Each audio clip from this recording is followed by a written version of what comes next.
car running better and lasting longer. And by Beechwood Aged Budweiser, it's always been true, this Bud's for you. 49ers have won the toss and will receive, so this week's contestant in Safeway and KGO's $49,000 Gold Rush contest is Armando Guerrero. He's already won a pair of Southwest Airline tickets. If the Niners return this kickoff for a touchdown, Armando, $49,000 coming your way. Here's the kickoff.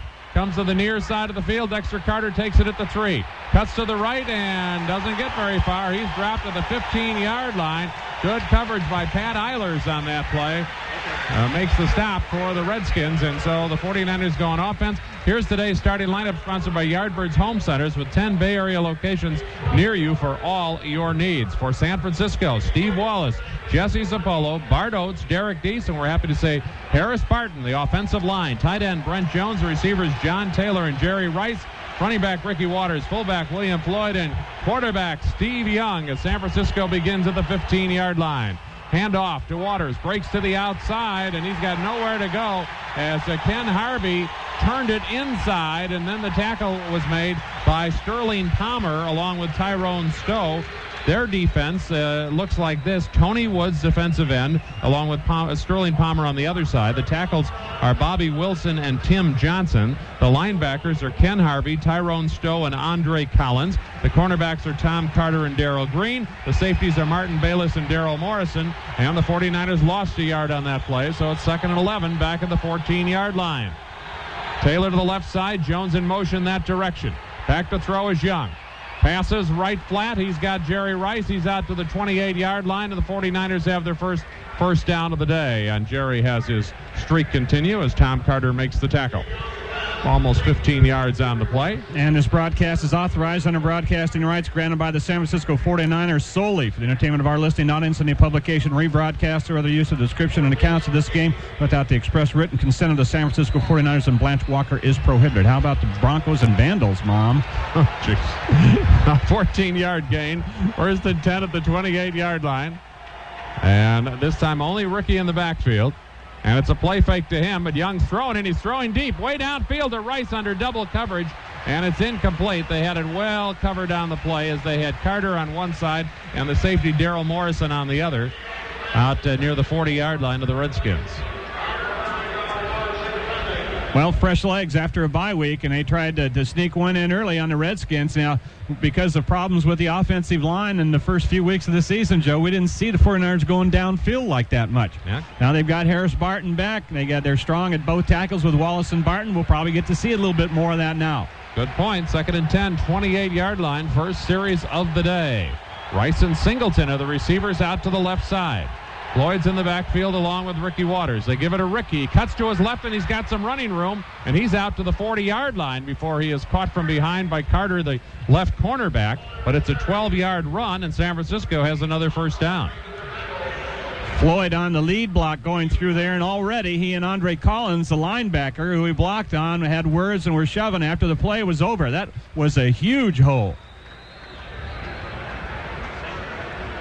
Enormous run. Yeah, look at that space on that play. My goodness, as we watch the replay. And Floyd had Collins on the ground. So 1st and 10 out of the 40-yard line. Singleton comes out to the left side and Jerry Rice out to the right. Split backs. Floyd on the left. Ricky Waters on the right side, and Young to throw.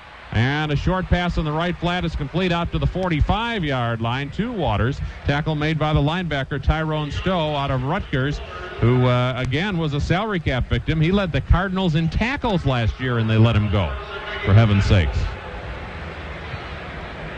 So 5 yards on the play, make it 2nd down and 5 from the 45-yard line.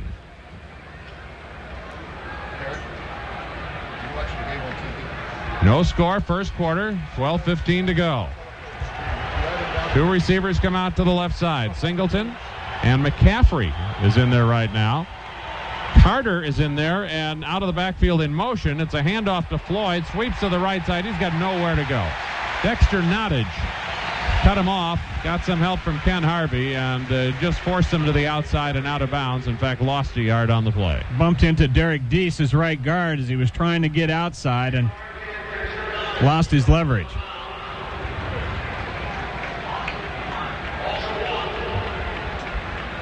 So a loss of a yard on the play makes it 3rd down and 6 yards to go. No score, first quarter. Ball back at the 44-yard line of San Francisco. Singleton and Rice come to the left side. McCaffrey goes out to the right. Ricky Waters in the backfield. Brent Jones, the tight end, lines up on the right side. Penn Harvey lines up as a down lineman to the near side of the field near Waters. Young drops back to throw. Goes deep over the middle. Great catch by Waters, stretching forward at the 35. He's to the 30. He's inside the 20 and all the way down to the 17-yard line with an outstanding catch and then a superb run following before Martin Bayless ends up making the tackle. That's a great catch and a great throw right on the fingertips. And what was really impressive about that, as he was coming down, being stretched out to catch the ball, he made a cut as he hit the ground. Sensational move. Got a big block from McCaffrey, too, that really made that play hum. 38-yard pass play. So San Francisco has a 1st and 10 down at the 18-yard line. And now I can see the field. It's around the post. Jerry Rice to the left side. Singleton out to the right. Young with a play fake. Drops back to throw. Goes for the end zone. And over Rice's hands. Good coverage by Green on the play. Incomplete at the goal line. So I don't know if Darrell Green got a hand on that ball, but he was very close to it as he made a good read and cut in front of Jerry Rice just as the ball arrived.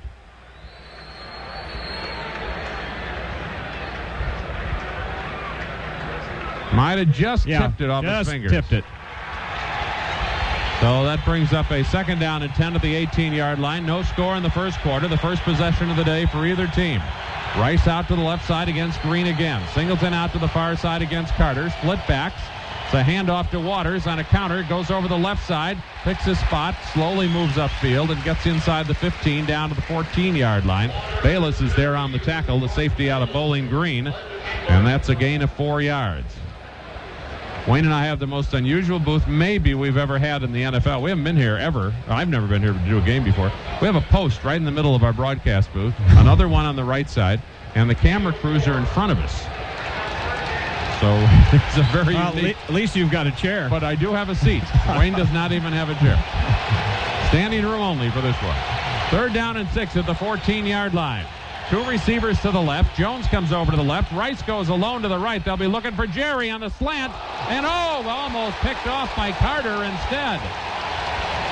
Fans love that as they really put the hit on Rice as the ball came his direction. Carter and Bayless were both there. Incomplete. And now the Redskins fans, who are among the loudest in football, respond to that big play. Now that was a jarring hit. Helmet to chest as the ball arrived, and Rice still down on 2 knees. And you don't see that very often. No, that really jarred. As good a hit as Jerry Rice has ever taken. But he's up, and he trots, and he's tough. Yeah. I'll tell you. That comes from superb conditioning that he can do that, huh? Yep. 32-yard field goal attempt coming up here by Doug Bryan, political commentator for the Contra Costa Times this week. And a 32-yard attempt from the near hash mark. Perfect weather conditions. Field's in great shape. Here's the snap. Here's the kick. It's up. And it's good. So San Francisco scores first with the field goal to take the lead at 3-0. Timeout. We'll be back after these messages. From the minute you come home, your Jeep Grand Cherokee, it just loves the great outdoors. Where's your sense of adventure? Hey, where's the TV? There's a game on tomorrow. Looks like we're going to have to take the Grand Cherokee into town and watch it there. What, you mean stay in a motel like always? I'm not going to sleep outside. Discover the Jeep Grand Cherokee, the first vehicle of its kind with driver's side airbag, standard 4-wheel anti-lock brakes, and an available V8. Test drive one today at your California Jeep and Eagle dealers. Jeep is a registered trademark of Chrysler Corporation. Always wear your seatbelt. We're back at RFK Stadium, ready for the kickoff, and one of the best in the business is back to return it. That's Brian Mitchell, along with William Bell, back at the goal line. Here's a line drive kick as it bounces, and taken on the hop by Mitchell about the 10. He comes up the left side, gets to the 30, beats one man on the tackle, and then is brought down on the far side of the field by Mitchell, I believe. Kevin Mitchell makes the tackle. 21-yard return, so good field position for the Redskins for their first offensive opportunity of the day. And let's look at their lineup. It'll be Jim Lachey at left tackle, Ray Brown, the left guard, John Giesick at center, Raleigh McKenzie, Reggie's brother, at right guard. Ed Simmons is the right tackle. The tight end is Ethan Horton. The receivers are Henry Ellard and Desmond Howard. In the running back position, it should be Ricky Irvins and Cedric Smith if they come out with a fullback. And they do not. They use a double tight end as they have Jenkins as a tight end in motion to the right side, and it's an end around, a reverse play over to the far side of the field, and trying to get upfield is Titus Winans, who is carried out of bounds by Woodall too far. It'll cost him 15 yards. It was a 5-yard run. Boy, great reaction by Woodall, the rookie linebacker. He was caught way inside, and then he saw the reverse, and with his speed, still got out, made a pretty good play to make the tackle, but personal foul was on him. Well, actually, they called Merton Hanks' number. I thought Woodall carried him out, but Hanks must have come up late on the play after Woodall made the tackle. No, he's the only one there. He was the only one there. It had to be Woodall. Yeah, he flung him down on the tackle, way out of bounds, and that was the call. Sure. So a big opportunity for the Redskins off that 15-yard penalty. Turns it into a gain of over 20 yards, in effect, and they're down to the 49-yard line of San Francisco as Gus Farrat lines his team out. Brian Mitchell is the running back. Tight end Jenkins goes in motion to the left side. Desmond Howard's out to the left side. Farrat's going to throw down the right sideline, and nowhere near the intended receiver, Henry Ellard, who was covered by Dion near the 30-yard line. One of the matchups we talked about, Deion Sanders on Henry Ellard. Ellard having a sensational season for the Redskins. The leading receiver in the NFC right now. Amazing. He could be the oldest one ever to do it, if he hangs on. Now, Farrat off to one of the best starts ever by a rookie quarterback. His first 2 games, 5 touchdown passes, 2 interceptions. 2nd and 10 at the 49-yard line. San Francisco leads 3-0. Farrat with a handoff to Irvins, who breaks to the outside and then runs into several 49ers as he gets near the 46-yard line, including Davis, also Kenny Norton on that one, Merton Hanks. You know, Farrat has completed less than 50% of his passes, Joe. He's at 48%. He's 30 of 62, but what has been impressive, as I just mentioned, the 5 touchdown passes in just 2 games, and in 2 interceptions. Pretty good ratio for a rookie quarterback. Oh, I guess. 3rd and 7 at the 46-yard line. 3-yard gain on the play. Farrat over center, sends Jenkins a tight end in motion to the left side. Back to throw is Farrat, gets some pressure, steps away from it, gets the throw off, but incomplete. As with the pressure from the 49ers, he tried to get a pass off to Ricky Irvins, and it was incomplete. But Stubblefield was the story as he was charging in with Brian Young to throw Farrat off his game there. So they'll have to punt. And that means Reggie Roby, who's been one of the great punters in the league for many, many years, in his 12th year in the NFL, is in to do the punting. Roby's averaging 44 yards a punt. He had some personal problems at Miami. Bankruptcy, went through a divorce, and the Dolphins felt that it was affecting his concentration. Well, he's got his life back together, and obviously his punting game as well. And he hits great punts, and here's a good example. Very, very high, and caught at the 3-yard line. What great positioning by the Redskins as they make the catch down there. I think it was A.J. Johnson that came up with it. Yes, it was. 4.9 hang time. Timeout on the field, 3-0 in favor of San Francisco. Back after these messages. 40-cent rebate. Plus, you'll get a free 4-ounce bottle of Castrol Super Clean while supplies last. So don't forget, buy a case of Castrol and get a free 4-ounce bottle of Super Clean plus a $2.40 mail-in rebate. At Craig & Auto Parts, we've got the parts, the people, and the prices you need. Guaranteed. San Francisco begins at their own 3 with a 3-0 lead. Handoff to William Floyd, who just bumps people out of the way to get out to the 9-yard line. Boy, he just made a great run over the top of Dexter Nottage, and then Ken Harvey pulled him down, but that was a powerful 6-yard effort. That was a bull rush right there. He put his head down. He didn't know where he was or anyone else, and said, I just got to get a few yards and get us some breathing room, and did. So 2nd down and 4 from the 9-yard line. 3-0 San Francisco first quarter. John Taylor back in there now. He's out wide to the right side. Jerry Rice to the left. Split backs. And Brent Jones, the tight end, in motion to the left. And Young, running out of trouble, throws to the sidelines. Catch is made by Waters over there. He steps out in front of Ken Harvey, and there's a flag thrown on the play as he stepped out of bounds at the for a first down. We'll see what happens on the penalty.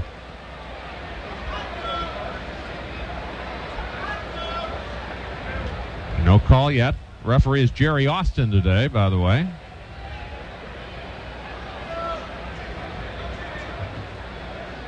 And the issue still being discussed.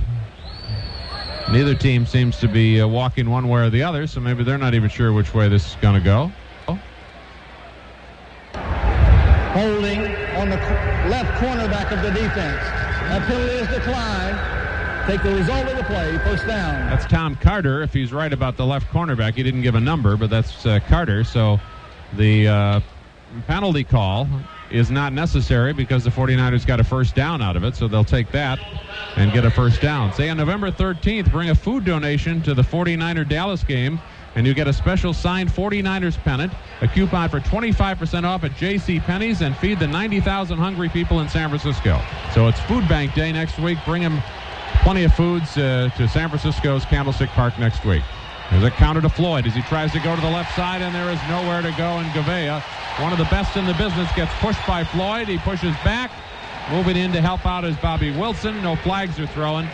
And they lose some yardage on that play. Looks like 3 to 4. You realize that Gavea has every vowel in his last name? A-E-I-O-U. Old MacDonald had a farm. A-E-I-O-U. Yeah, that's pretty good. Out of BYU. So the ball goes back to the 11-yard line with a loss, making it second down and 14. 4-yard loss back to the 11-yard line. San Francisco leads 3 to nothing. Rice out to the right side. Young sets up quickly. Quick pass to Jerry at the 21-yard line, and incomplete. Pass was thrown low, and he tried to reach down for it and couldn't do it, and there was strong coverage as well on the play by Martin Bayless, the safety.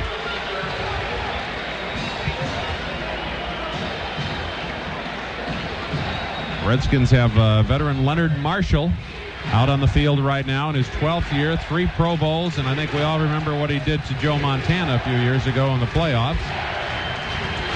Busted him up pretty good. Tough player.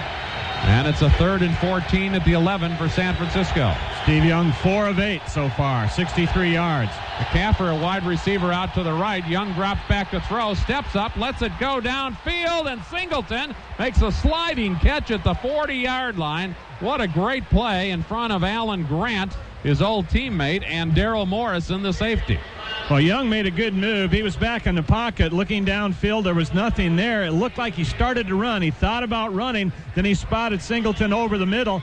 And as he was running towards the line of scrimmage, released the ball. It was a little short. Singleton made a diving catch, a good one. 26-yard gain. And if you are watching while listening to us, you might have seen the veteran smarts of Jerry Rice, who watched that ball almost within reach, but realized it was being thrown over his head intentionally. And it worked into a 26-yard play. Here's Ricky Waters, and Tim Johnson says hello as he takes the handoff and loses yardage. The team defensive MVP of the Redskins last year, 6'3", 275 out of Penn State, makes a quick, hard hit. He's really good against the run, Tim Johnson. So the ball goes back to the 38-yard line, a loss of 2 yards on the play. We're down to 5.5 minutes to go first quarter. San Francisco leads by a score of 3 to nothing. Singleton goes out to the right side. Jerry Rice is slotted to the right side. No receiver to the left, but there is now as Ricky Waters comes in motion that direction. Young drops back to throw, goes over the top to Floyd, makes the catch, and pounds right through Stowe and Collins, Andre Collins, as they double team him to make the tackle, but it's good for 11 yards. About a yard short. Yeah, they might just be right. I guess they're not in, don't even need a measurement. They're a good 1.5 feet, maybe 2 feet short, so no first down. So it's 3rd and very short yardage near midfield. 3-0 San Francisco as they come up on the ball. Now Dahlman has been declared eligible. He comes in lining up as a tight end on the left side. Popson and Jones are on the other side. Ricky Waters takes the handoff and loses yardage as Gavea does it again. Gavea made a great play. Great penetration. Made the read. A little bit of a slow developing play for the 49ers. They ran a sweep instead of something off tackle. And Gavea made the read, shot the gap between guard and tackle, and just totally fouled the play up. Excellent play by Kurt Gavea. Shane Collins came up to finish him off, but the key was Gavea, and it's 4th down And about 3 yards to go as they lose a couple, so they'll have to punt. And here's Wilmsmeyer from near the 35-yard line. Klaus having his best year. He's averaging 42 yards a punt. Here's the snap. Slow snap was the only way to describe it. It took a while getting there, didn't it? But what a great kick. It gets into the end zone, though, and it'll come out to the 20-yard line past Brian Mitchell.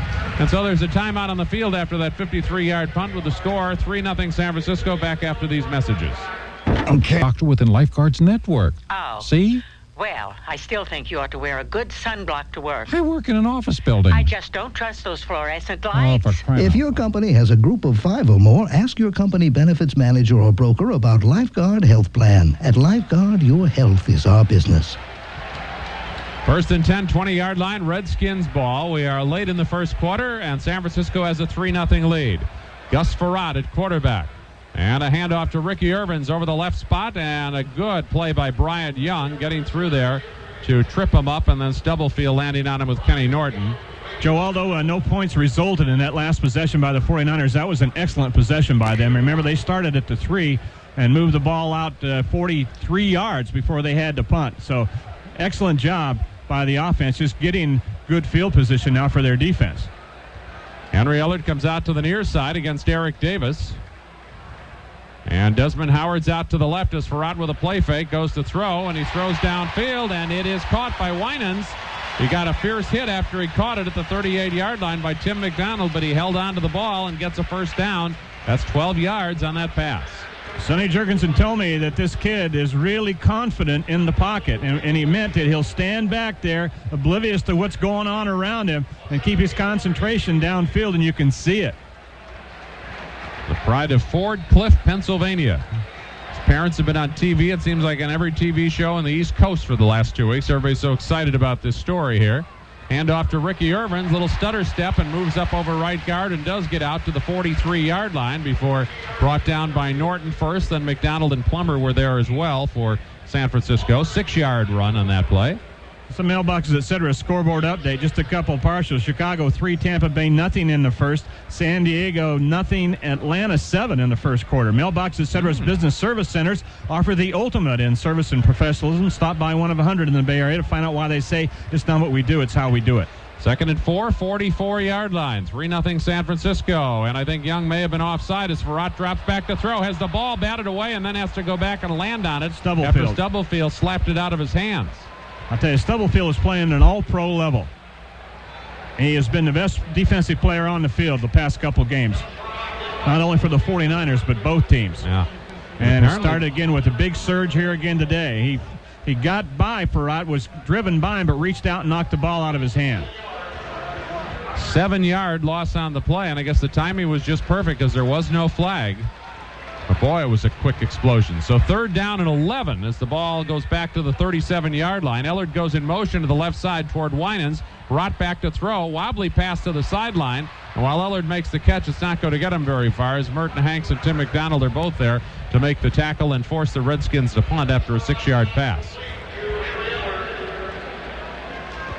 So back comes Reggie Roby for the Redskins. You know, watch Reggie Roby kick, Joe, and those of you who are at home watching on television and listening to us, watch how far his kicking foot, it's his right foot, and he's got the black shoe on the right foot. Watch how far his foot comes over his head after he kicks. Watch his extension after the kick. It's like no one else has ever been.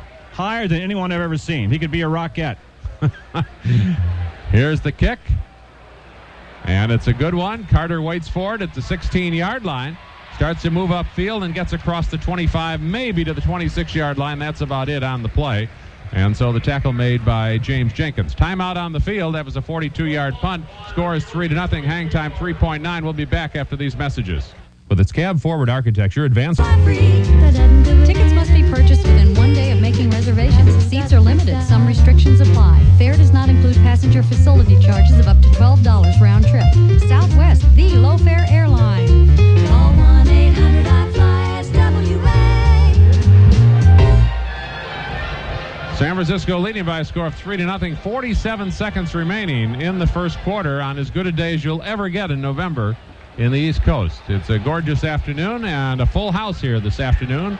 The Redskins, you know, are winless at home this year, an amazing statistic for the historic franchise. Young back to throw on first down, deep middle, and he throws it too high for Jerry Rice. Darrell Green went up over Rice trying to get the interception, but he couldn't get there, and so just incomplete about 20 yards downfield. You see a little bit of the 49ers game plan already, though, Joe. It's to get the ball downfield a little bit deeper than they have before. They've tried 4 or 5 times already, passes at least 20 yards or longer. Steve Young, 6 of 11 for 103 yards. Pretty strong start. Leonard Marshall still in on that defensive line right now. He's lining up at a defensive tackle spot right over Oates, the center. Tim Johnson to his left. Sterling Palmer to his right. Handoff to Ricky Waters. Floyd tries to help him with a block. He goes up the left side.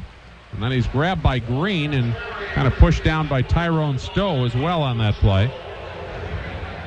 So it'll bring up a third down and still substantial yardage to go for a first down. They'll still have about 5 to go for the first down. Pretty good look for the 49ers, Joe, both ways, offensively and defensively. The Redskins do a lot of the things, both offensively and defensively, that Dallas does. So the 49ers will be seeing things today they'll be seeing next week. Carter against Rice this time.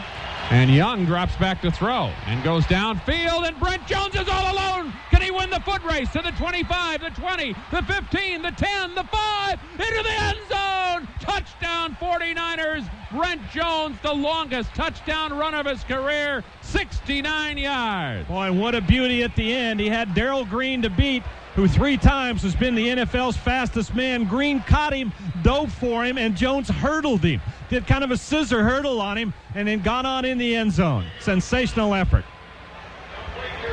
What a play to Brent.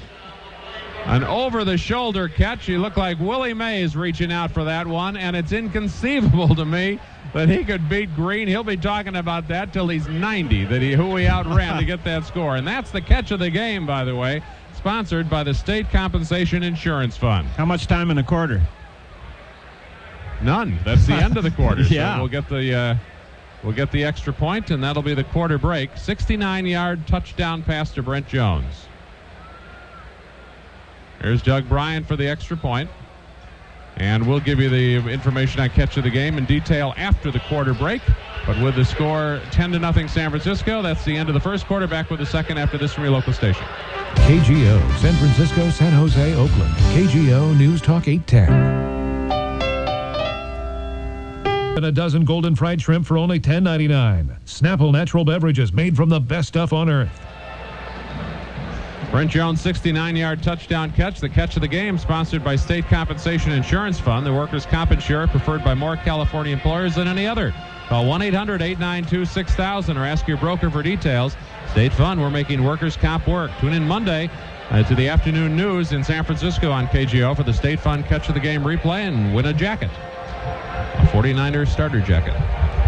So, San Francisco gets a 10-0 lead, and here's the kickoff from our left to our right from Doug Bryan. Puts it in the air, and Brian Mitchell is going to return it from the 6-yard line. Brings it in the middle of the field, gets to the 20, tries to cut to the outside, and right there again is Kevin Mitchell. He's doing a great job on special teams for San Francisco as a rookie this year out of Syracuse. You know, Joe, Brent Jones broke his ankle in the Pro Bowl last year. A lot of people have a tendency to forget that, and he was operated on in February. And I just really didn't think that he'd come back from that kind of injury with the same speed that he had before. That he was flying down that sideline after he caught the ball over the middle. That was really good to see. Longest of his career by a substantial margin. And so San Francisco now with a 10-0 lead, and Gus Frerott's got some work to do for the Redskins. Sends Desmond Howard out to the right side, a former Heisman Trophy winner who has not lived up to billing so far. Frerotte drops back to throw. Has time, goes to the right side. Howard makes the catch, gets it in front of Eric Davis, and gets a first down out at the 36-yard line. Oh, he's got a big arm. That ball got there in a hurry. That deep out pattern is the key pattern to test an arm, if a guy can play in this league or not. And Frerotte got it there in a hurry. 12-yard gain on the play. Yeah, if they just stay with Frerotte, and I think they're going to for a while, he could develop into a real special talent in this league. First and 10 out at the 35-yard line for the Redskins, trailing 10-0. Handoff to Brian Mitchell, who goes up the middle, and he's stuffed in a hurry. Bryant Young hit him I think, first of all, and a 3-yard gain on the play. Mitchell's one of the more interesting players in this league because he does so many things well. He's 5'10", 203 pounds, but he's a kick returner, a punt returner, a receiver, a running back, a fullback, and always seems to do the job. 2nd down and 7 at the 38-yard line for the Redskins. If I can make it 2nd and 8 at the 37-yard line, and Farrat back to throw, and a quick slant-in pass, and it's complete to the 46-yard line, and it should be enough for a first down. As diving for the ball on the play is Henry Ellard, and he made it work. Coverage on the play by McDonald and Lee Woodall. 8-yard gain. Give Ellard a little cushion because he's still got the good speed. He usually catches most of his passes downfield much deeper than that because he's got great moves, and he'll work a guy with 2 or 3 moves to get open, but that was just a quick slant in. Another 1st and 10 for the Redskins, trailing 10-0. They move the ball out to the 46-yard line as Farrat sends Ellard in motion to the left side. But it's a handoff instead to Ricky Irvins, who scrambles up the middle and grabbed from behind by Ken Norton. That's for 3 yards. Redskins make some changes now and bring in some... Giesick comes back in. He wasn't the center on that play. And also Mitchell comes back in as well.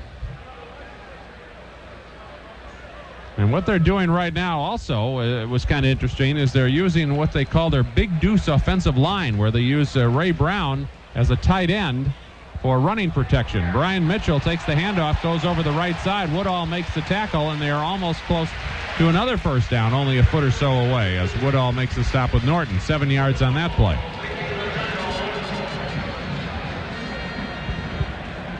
So when they bring Brown in, that means you got an offensive line with the tight end where it's 296, 312, 282, 277, 300, and 315 because Trey Johnson goes in on it. My goodness.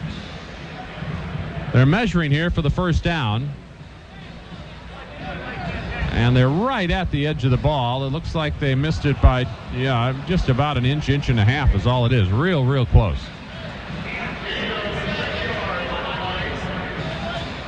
So on a short yardage play, they will bring in Ethan Horton and a blocking fullback, Cedric Smith, who's primarily a blocker. He had 2 starts this season, both the last 2 weeks. The substitutions would tell you that they're interested in the first down, but in this situation, you've always got to be careful of play action, and then they try to get a quick 6 on you because they could go for it on 4th down with just an inch to go. Now they're at the 44 of San Francisco, down 10-0. Farrat gives it to Cedric, and he has enough for the first down. Cedric Smith carrying the ball. Gary Plummer makes the tackle, and that's a first down for the Redskins. Smith has already been cut twice this season by the Redskins, and yet after all that, they made him a starter 2 weeks ago, and they like what he's doing for him as a blocker. And obviously on a short yardage play, he got a first down. Yeah, he's bounced around a lot. He was the number 5 draft choice by Minnesota, and then he went to the Saints. Was out in 92, didn't play at all.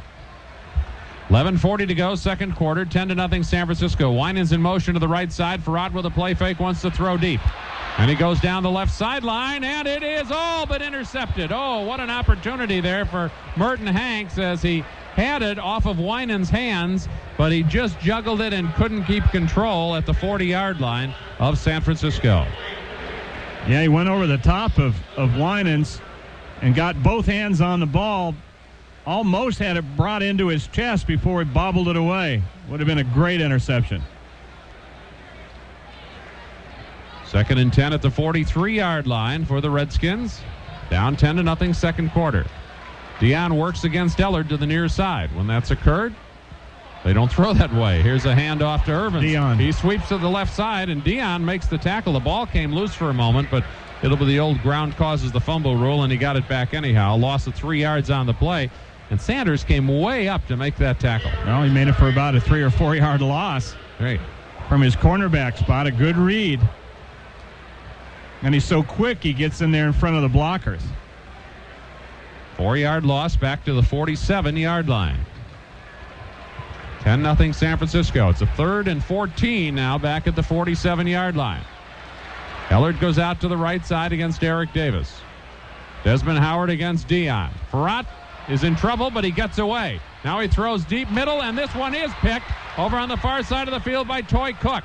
Cook scrambles upfield to the 45, the 46-yard line, chased out by Ricky Irvins, and San Francisco has an interception. 17-yard return by Toy Cook. Timeout on the field. 10-0 San Francisco. Back after these messages. From the minute you open for business, you're spending money. From the minute you walk in the door and you turn on the lights, you're spending money. Even when... Toy Cook has his first interception as a 49er. The team now has 10 on the year. They go to +3 on the season in the turnover ratios, and the Redskins have the worst in the league at -13 with that. San Francisco begins again at their 47-yard line, and it's a handoff to Ricky Waters, who tries to go up the middle, and there isn't much there. A very quick tackle. Here's a 10-minute ticker from Southwest Airlines. Pittsburgh 7, Houston 3 in the second at Houston. Atlanta still leads San Diego 7-0 in the first, and it's Green Bay 7, Detroit no score in the second quarter at Green Bay. Flying from the Bay to L.A., pick Southwest Airlines and pick your airport. Southwest flies from Oakland or San Jose into LAX, Burbank, Ontario, or Orange County with 85 daily flights to choose from. Southwest Airlines, it's just plain smart. 2nd and 8, a 2-yard gain. Bobby Wilson made the tackle as Steve Young goes back to throw. He gets it to Ricky Waters, a little short pass, and Ricky pushes forward to the 43-yard line as he's tackled by Ken Harvey. Also, Martin Bayless on the play. That was good for 7. You know, when Ken was at Cal, he set every Cal weightlifting record on the football team. Spent some time in there, didn't he? Boy, still does. Yeah, he's just iron. The man is as hard physical specimen as I've seen outside of those awful ESPN muscle shows. Or one of my good days, right? That's right. 3rd down and short yardage, very short, about maybe half a yard for San Francisco at the 44-yard line of Washington. And Young doesn't like what he sees. In fact, I think what he sees is the clock down to 2 seconds. And he didn't think he could get the play off, so he calls a timeout. So with a timeout on the field, 10-0 49ers second quarter. Back after this. Western Bank. It'll keep your mortgage payments from going through the roof. Visit any Great Western branch or call 1-800-GW-ASK-US for the loan office nearest you. That's 1-800-GW-ASK-US. Great Western Bank, an equal housing lender. San Francisco 3rd and about a foot to go for a first down to the 44-yard line of the Redskins, leading 10-0. Brent Jones in motion to the right side. Floyd and Waters in the backfield. They give it to Floyd. No, absolutely not. He lost a yard on that play. Redskins just plain stacked them up.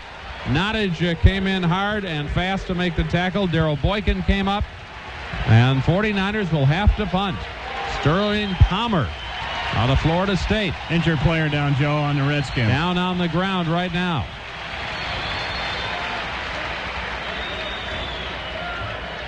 Palmer back up on his foot, limping a little bit. Looks like he would like to get off.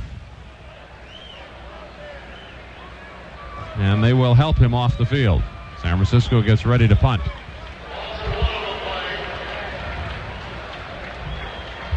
So Brian Mitchell back at the 10-yard line for the Redskins to our right.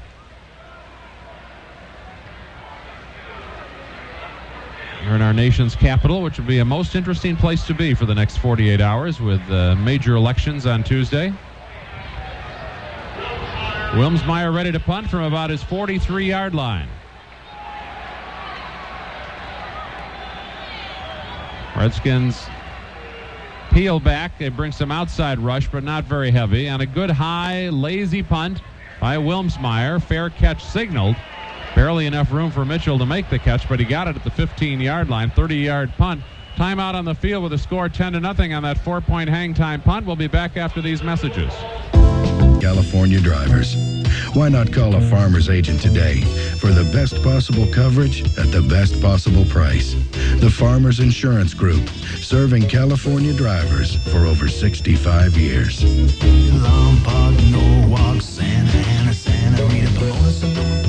In San Francisco, it's Moon Kang, David Santos Kukulan, and Mike Newmare. In Concord, Kenneth Rely and Hamid Ahmadi, along with Ron Hubin. In Brentwood, Steve Yost and Mel Montanio.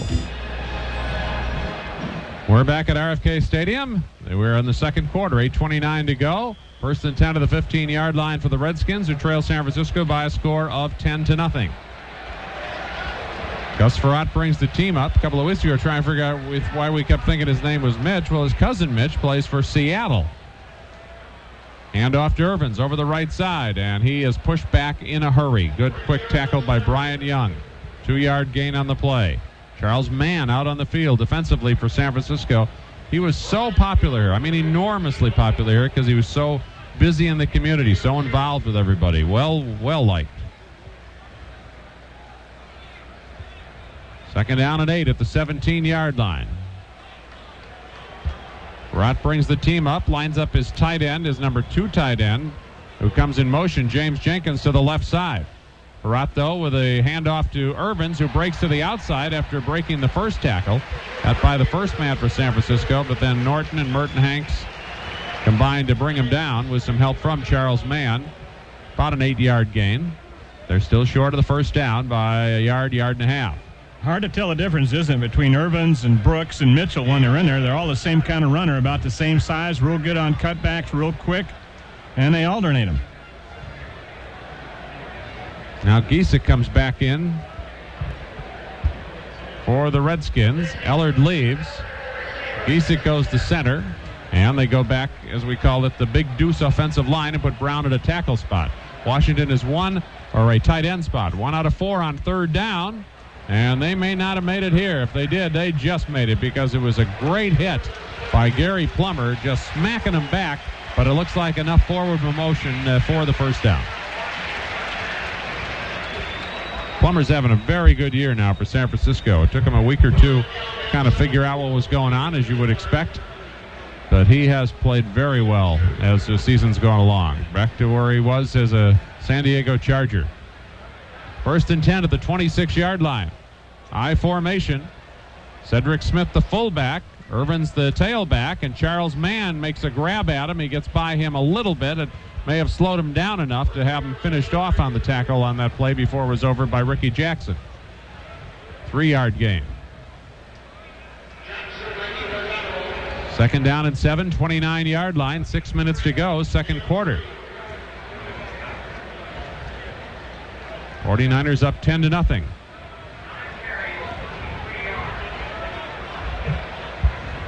Now 2 receivers go out to the right side. Titus Winings along with Ellard, and also Jenkins, the tight end, in motion that way, but still it's a handoff to Irvins, and that doesn't go anywhere as San Francisco's ready again. Gary Plummer makes another quick tackle. Really in there to stuff that one. That was an excellent read. Right at the line of scrimmage.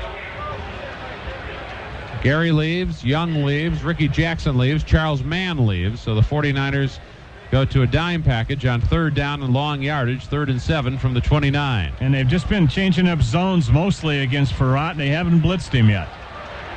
Ellard out to the left side with Desmond Howard. Jenkins in motion to the right side. Farrat wants to throw a quick slant in. He does. The ball is caught, but it will not get him the first down. Titus Winans made the catch. Eric Davis makes the tackle, but it is not a first down. It got 5. They needed 7. They'll have to punt.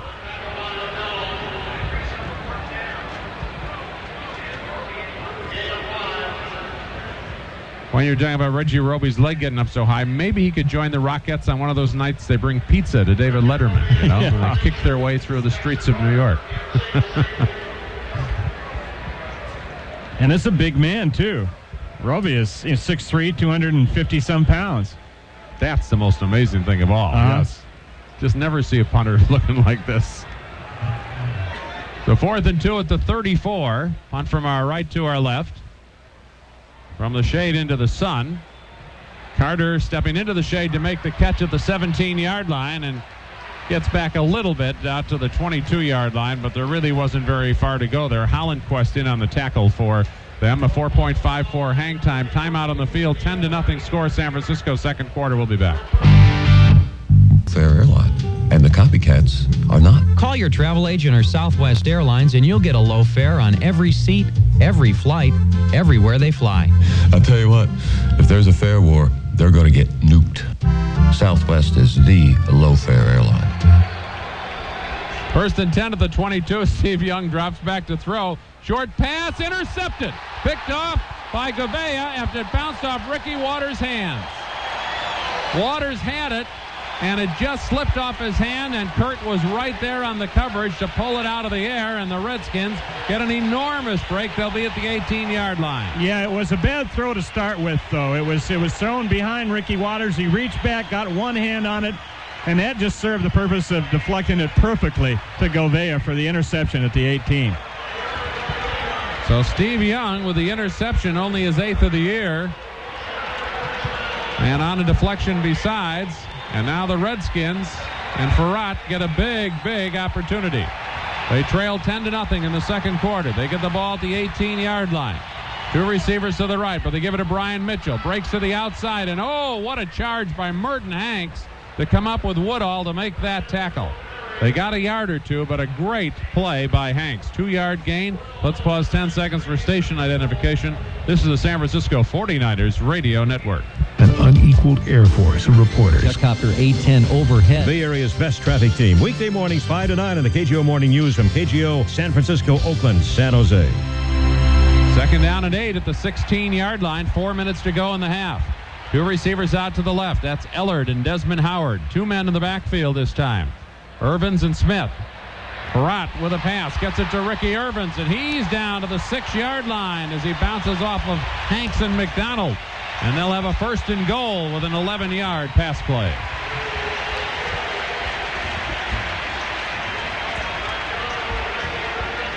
So Washington looking like an opportunistic team now with this opportunity here. And they go to the big deuce offense. They've got double tight ends. They got a wing on the left side, James Jenkins. He's been catching touchdown passes. He's got 3 in the last 2 weeks.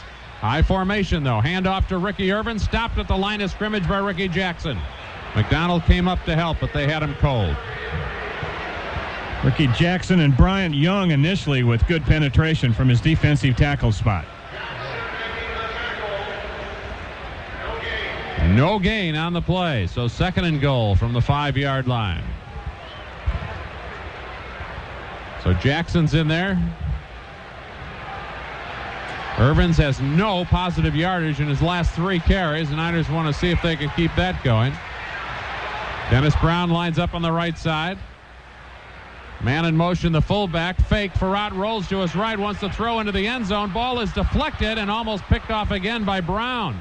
The ball deflected by Norton, and Ray Brown, who was out in the pattern as a blocker, almost had it come back down in his hands, but incomplete. That was a bootleg to the right by Farrat and tried to get it to the receiver out in the right flat, but Norton got a hand up, and it was almost picked off.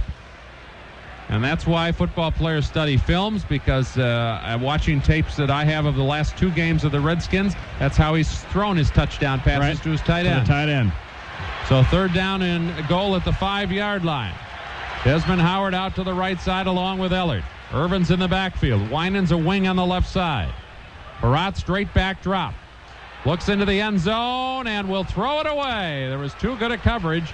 He was trying to get it to Howard, but Merton Hanks had him well covered. They had to throw it out of the end zone. Good defense of series by San Francisco after that turnover, forcing the Redskins to settle for a field goal try. And you got to give Farrat credit, too, for not forcing that ball. He'd have forced that ball and tried to get something there when there wasn't anything there. The 49ers could have gotten an interception. Yeah.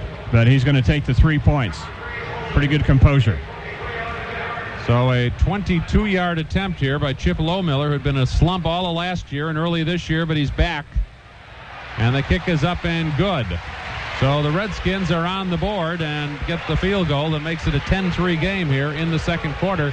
Breaking the action. This is the 49ers Radio Network, back in 30 seconds.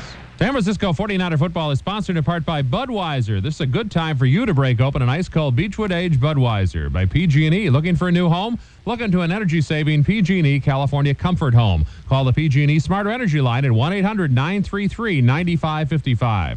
By Chevron Gasolines with Techrolene, a simple way to help take care of your car. Chevron, simply smarter. And by Great Western's family of companies, $37 billion in assets. 100 years strong, Great Western will always be there.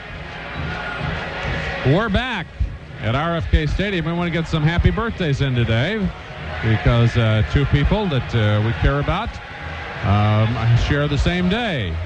Rob Texera. That's our producer's son. Bob Texera up here in the booth as usual. He's been the producer of 49er games for 30 years.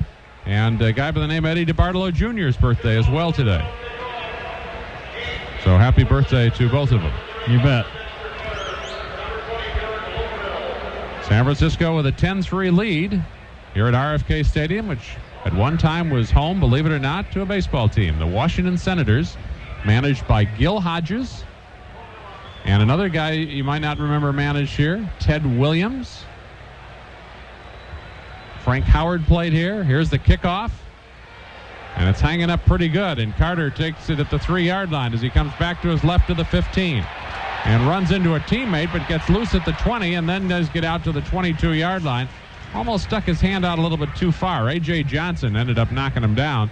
But that's dangerous. Ball almost came loose there. Hey, 2 Idaho guys played here, too, for the Washington Senators. Yes. One by the name of Harmon Killebrew. Oh, and the other's name was Walter Johnson. Oh, big train, huh? Walter Johnson. That Ken Burns feature, that's the first time I ever really got to learn anything about Walter Johnson. What a fascinating story it was. He did that baseball special. Killebrew. So 1st and 10 at the 22-yard line. You people all remember baseball, don't you? 10-3 score. San Francisco's got a couple of minutes, see what they can do. Steve Young running out of trouble and throws it away. Just threw it off the sidelines and then got a little gratuitous hit there by Tim Johnson. It seemed to me after the play was over. In fact, the 49er lineman kind of making a case to the referee saying, what about this? Harris Barton saying, wasn't that a little late? And now he's talking to Tim Johnson. Like he's telling him, I guess I'll let you go that time, but if it happens again, you can count on a flag. Yeah, come on. That play is history. That's ridiculous.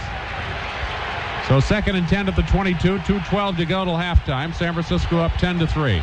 In the backfield, Floyd and Ricky Waters. Deep drop by Young. Throws down the middle. He's got it. Complete to Rice. He beat the defender. Cuts into the middle to the 50. Cuts to the left. He's at the 45. He's at the 40. One man has an angle on him. And it's Darrell Green who forces him out of bounds way downfield at the 23-yard line. But it was overplayed originally by Tom Carter that made that play work. And we're at the 2-minute warning. And the 49ers are in scoring position after a 55-yard reception by Jerry Rice. We'll be back after these messages. Hi, I'm Brent Jones of the San Francisco 49ers. I've got an important question. Have you ever thought about your most valuable asset? It has to be our health. Now ask yourself another toys, and they're only $2.99 each with an 8-gallon Supreme fill-up at participating Chevron stations while supplies last. And with each toy purchase, Chevron will donate to environmental education at a local school. So come closer. We promise they won't bite. Chevron, simply smarter. 1st and 10, San Francisco, 23-yard line of the Redskins after 55-yard pass to Jerry Rice. Waters in the backfield, 2 receivers to the right, 1 to the left to give it to Ricky. Cuts over to his left, breaks loose, gets to the 20, the 15, the 10, to the 5. He's into the end zone. Touchdown. No, they're not going to give it to him. They say he went out inside the 1-yard line. Darrell Morrison just forcing him out. And how Waters ever got away at the line of scrimmage, I don't understand. A couple of times it looked like he was stopped. He just kept his legs moving, kept bouncing, bumped outside twice, got to the sideline and looked from here. Of course, from here we could be in Baltimore. Yeah, that's right. Are we in the stadium? Where we are. But from here it looked like he got in. And the replay shows he stepped out about on the 2-foot line.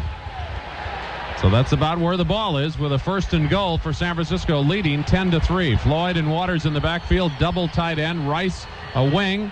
Young squeezes trying to get in himself. No signal yet from the official. So apparently not quite there on that first down play.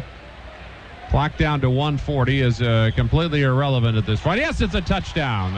After they dig it all out and unpile, they decide that he did get over the line. So the touchdown is good for Steve Young. Quarterback sneak, yeah. And the right gap using Bart Oates and Derek Deese. Had Ricky Waters in the backfield, sent him in motion, and then sneaked it.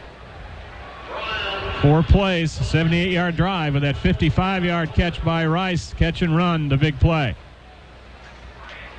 So here's Doug Bryan for the extra point. Kick is up. And the kick is good. And so there's a break in the action here at RFK Stadium. This is the 49ers Radio Network, and we'll be back in 30 seconds. San Francisco 49er football is sponsored in part by your California Jeep and Eagle dealer. Test drive the Jeep Grand Cherokee today. There's only one California. There's only one Jeep. By Lifeguard, the group health plan that treats you like the alumni listing, 49er alums, that RC Owens wants you to give them a call at 49er headquarters so you can come out to the annual Alumni Day for that Sunday night game against the Rams. You'll be treated like kings and be honored at halftime, so call the offices at 408-562-4949. Here's the kickoff, and it sails off of Mitchell's hands and out of the end zone, so the Redskins will begin out at the 20-yard line. But boy, that is so typical of the 49ers, Wayne, is to get the ball with 2 minutes to go to the half and just bury somebody with that kind of a scoring drive. Yeah, sensational effort by Jerry Rice on the run, but Tom Carter, the cornerback, made a big mistake. Rice had only run about a 12-yard turn pattern, and then Carter, when the ball was thrown, went for the ball and just disregarded Rice at all. Didn't touch the ball, didn't touch Rice, and he caught it, took off, made a couple good cuts for a 55-yard gain. Well, Tom Carter, a number one pick out of Notre Dame last year, had never faced Jerry Rice. He learned a very, very hard lesson on that play. First and 10 at the 20-yard line for Farrat. Ellard in motion to the right side. Farrat trying to set up the screen to the left to Irvins. Norton is being blocked out of the play, but he squeezed it well enough inside that they turned it enough so that Toy Cook could come up and make the tackle on the play. 49ers felt that should have been a fumble, claiming that the ball was not down, but the officials say it was. Tim McDonald also making a case there. 5-yard gain. Redskins going without a huddle. Well, they take a timeout. Now a timeout's called. Yep. Well, somebody has called a timeout as they try to beat the clock here with 1:22 to go, and it was apparently the 49ers because they are down to 1 now on the scoreboard while the Redskins have all 3 of theirs. Flags are flying pretty well here above RFK Stadium, but this is such a bowl-type stadium. I don't think it's much of a factor down below. Looking at the flags, it doesn't seem to be. No, but you know what George Allen used to do when he was the coach here? The tunnel where we came in, when the Redskins would be kicking a field goal towards that tunnel, he'd keep it close. If the other team was kicking a field goal towards that tunnel, he would open the doors of that tunnel. The prevailing wind comes in that way and create a draft on the field. Did it every time. Every time. Amazing. Little inside football knowledge, yeah. That's really great. I think that's terrific.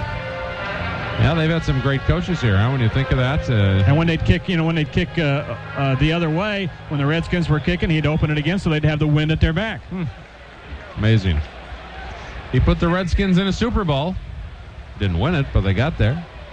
It's a 1st and 5 now, and Farrat back to throw, goes to the sideline, and it is caught by Henry Ellard. Eric Davis on the coverage, stops him at the 35-yard line, pushing him out of bounds. And they keep the clock going, even though he was pushed out of bounds. And so the Redskins haven't got time to gripe. And we got a 49er injured back there. Troy Wilson, is it? Yeah. So that, I don't know why the Redskins would be upset, because that stops the clock. They have no reason to feel like it's some sort of a stunt by San Francisco, because it really works to their favor, because the clock stops to get Wilson off the field. So anyway, to continue on with that George Allen story. Now, George Allen didn't run from the bench and run over and open the gate to open the tunnel. He had the grounds crew trained so well that in those situations, now, because officials couldn't see through the end of the tunnel out there where the gate is, and they just opened it up, and nobody knew. That's great. Oh, that's a beauty. What a guy he was. Incredible fitness. I don't think they ever played a team that he didn't spy on their practice some way or another. Yeah, I'm sure you're right. And, of course, another guy they had coached here for a while, but a very brief while because of the cancer, was Vince Lombardi. Right. Finished here. Sammy Baugh was quarterback here. Redskins' great history. Sam Huff. Jurgensen, Kilmer. Where would I be without Sam Huff getting me into Marriott's in the middle of the night on some of these airplane rides? I'll tell you that. He's a big shot executive with that hotel chain. 1st and 10 at the 36-yard line. Receiver out to the right side, Ellard, and 2 receivers out to the left. Irvin in the backfield. Farrat drops back to throw. Little short pass on the right flat is underthrown for Irvin, so it's incomplete. Tim McDonald on the coverage over on the far side of the field. 56 seconds to go. Sanders, as usual, the lonesome defensive end in a way for 49ers, never worries about the defensive huddle. He knows his job. He just sends somebody out for him to take a run at. He'll play the corner. This time it's Desmond Howard. Even though he won a Heisman, that's a mismatch. Farrat back to throw and goes deep middle, way downfield and too deep. And Sanders, yeah, got away with one maybe. Oh man, yeah, he might have been called for interference. Howard, they went deep to Howard down to the 25-yard line. It was no flag. Yeah, Dean was on his back a little bit with his left arm.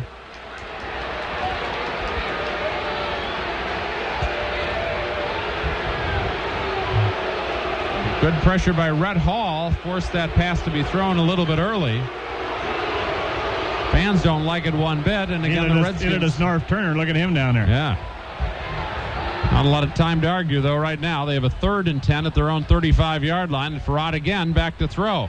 Todd Kelly's got him around the foot, but he gets the ball away. Irvin should have caught it. He was running before he caught it. McDonald was on the coverage. He wouldn't have gone very far no matter what. But there was great pressure there by Jackson, Brown, and Kelly on that one. Or Bryant Young, Brown, and Kelly. So they have to punt again, and with 47 seconds to go, San Francisco, although they've used up all their timeouts, might have another crack at something here. Depending on a return, good return by Carter would really help him out here. Reggie Roby near his 23-yard line. And a bad kick, a line drive.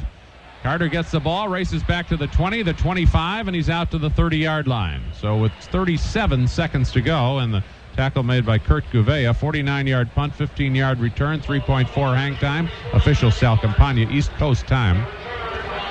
And the 49ers go on offense.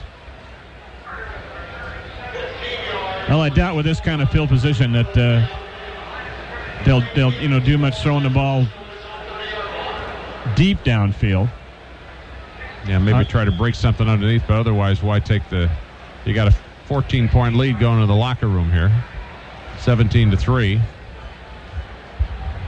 Young lines him up with Floyd in the backfield. Oh, no, Logan in the backfield now with Waters. Pass in the right flat goes to Ricky. He gets to the 35-yard line, steps out of bounds ahead of Carter. Clock down to 31 seconds to go. Kind of 6-yard gain. A delay flare more than it was a screen, Joe. He didn't see any linemen out on that. It's like Waters stayed in and checked for a blitz, and when nothing came, he just slipped out in the flat. Young was waiting for him. So with 31 seconds, a couple of sideline plays could yet get him in position to give Doug Bryan a crack at something here. Ricky Waters in the backfield along with Logan. And Young drops back to throw, and he gets it out to Mark in the right flat, and he jumps out of bounds at the 40-yard line. 26 seconds to go. They are right at the first down marker. He tried to step out right at it, and looks like he might have just missed. Yeah, no first down. So the ball's at the 40-yard line.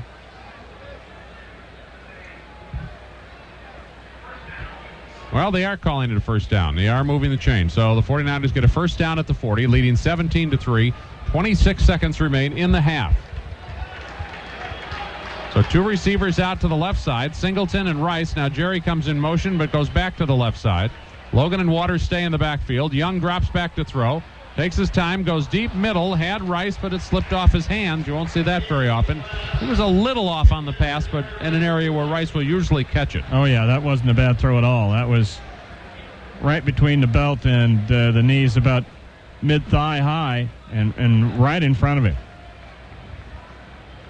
22 seconds to go. Had they caught that, they would have really been scrambling anyhow because of no timeouts left. So now they have the three receivers stacked to the left side, Jones, McCaffrey, and Singleton, and only Rice to the near side against Carter. So Young drops back to throw, goes to the sideline, gets it to Waters, who steps out at the 44-yard line. Carter on the coverage. 17 seconds to go. And they've got to take one crack at it to get it downfield now or just forget it.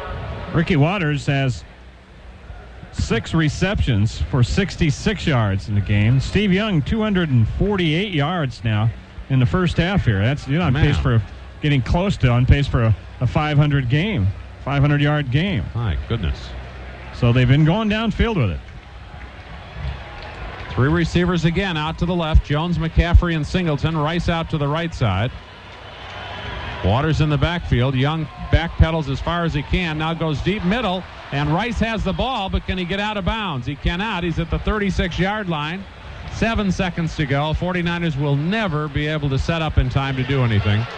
2 seconds, 1 second. The 21-yard pass will end the first half.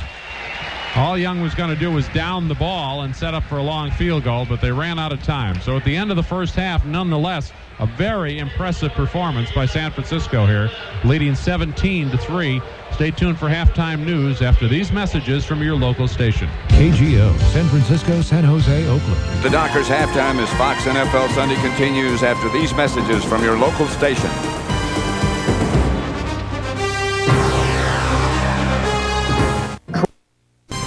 And welcome to the Dockers halftime. Along with Terry Bradshaw, I'm James Brown. As we took a look at the first half, Washington and San Francisco. Clearly, San Francisco leads the league in scoring.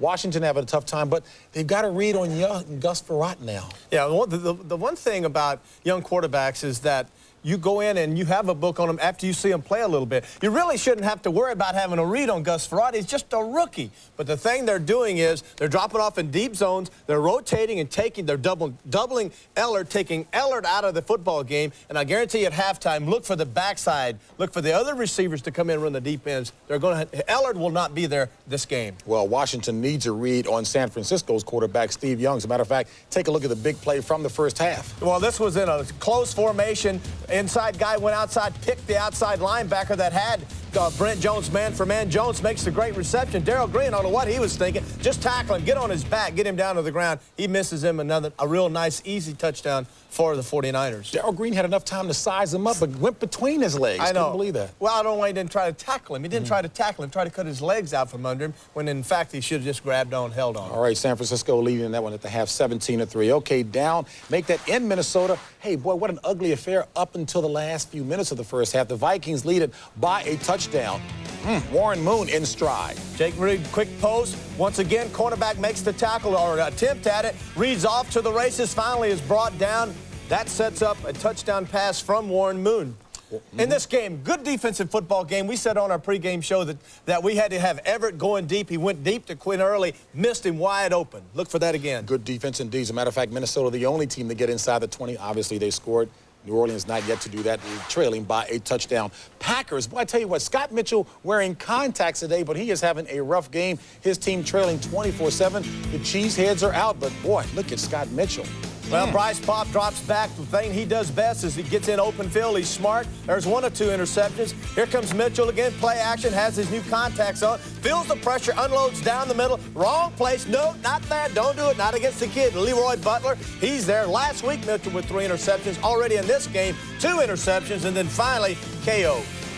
2 interceptions indeed, 4 turnovers by Detroit, and Detroit is trailing 24-7. Other scores are passed along to you. Chicago's Steve Walsh started off hot, right now leading by a field goal in that contest against the Tampa Bay Bucks. Atlanta on top of San Diego, 7-3. Keep in mind, Stan Humphries is not starting at quarterback for San Diego. Indianapolis and Miami, a 4-point lead in favor of the Colts in that contest. And Pittsburgh and Houston, again, it's been the battle of field goals there, and they're all knotted at 6 apiece. We'll be back with some highlights you won't want to miss right here on the Dockers Halftime. On Proposition.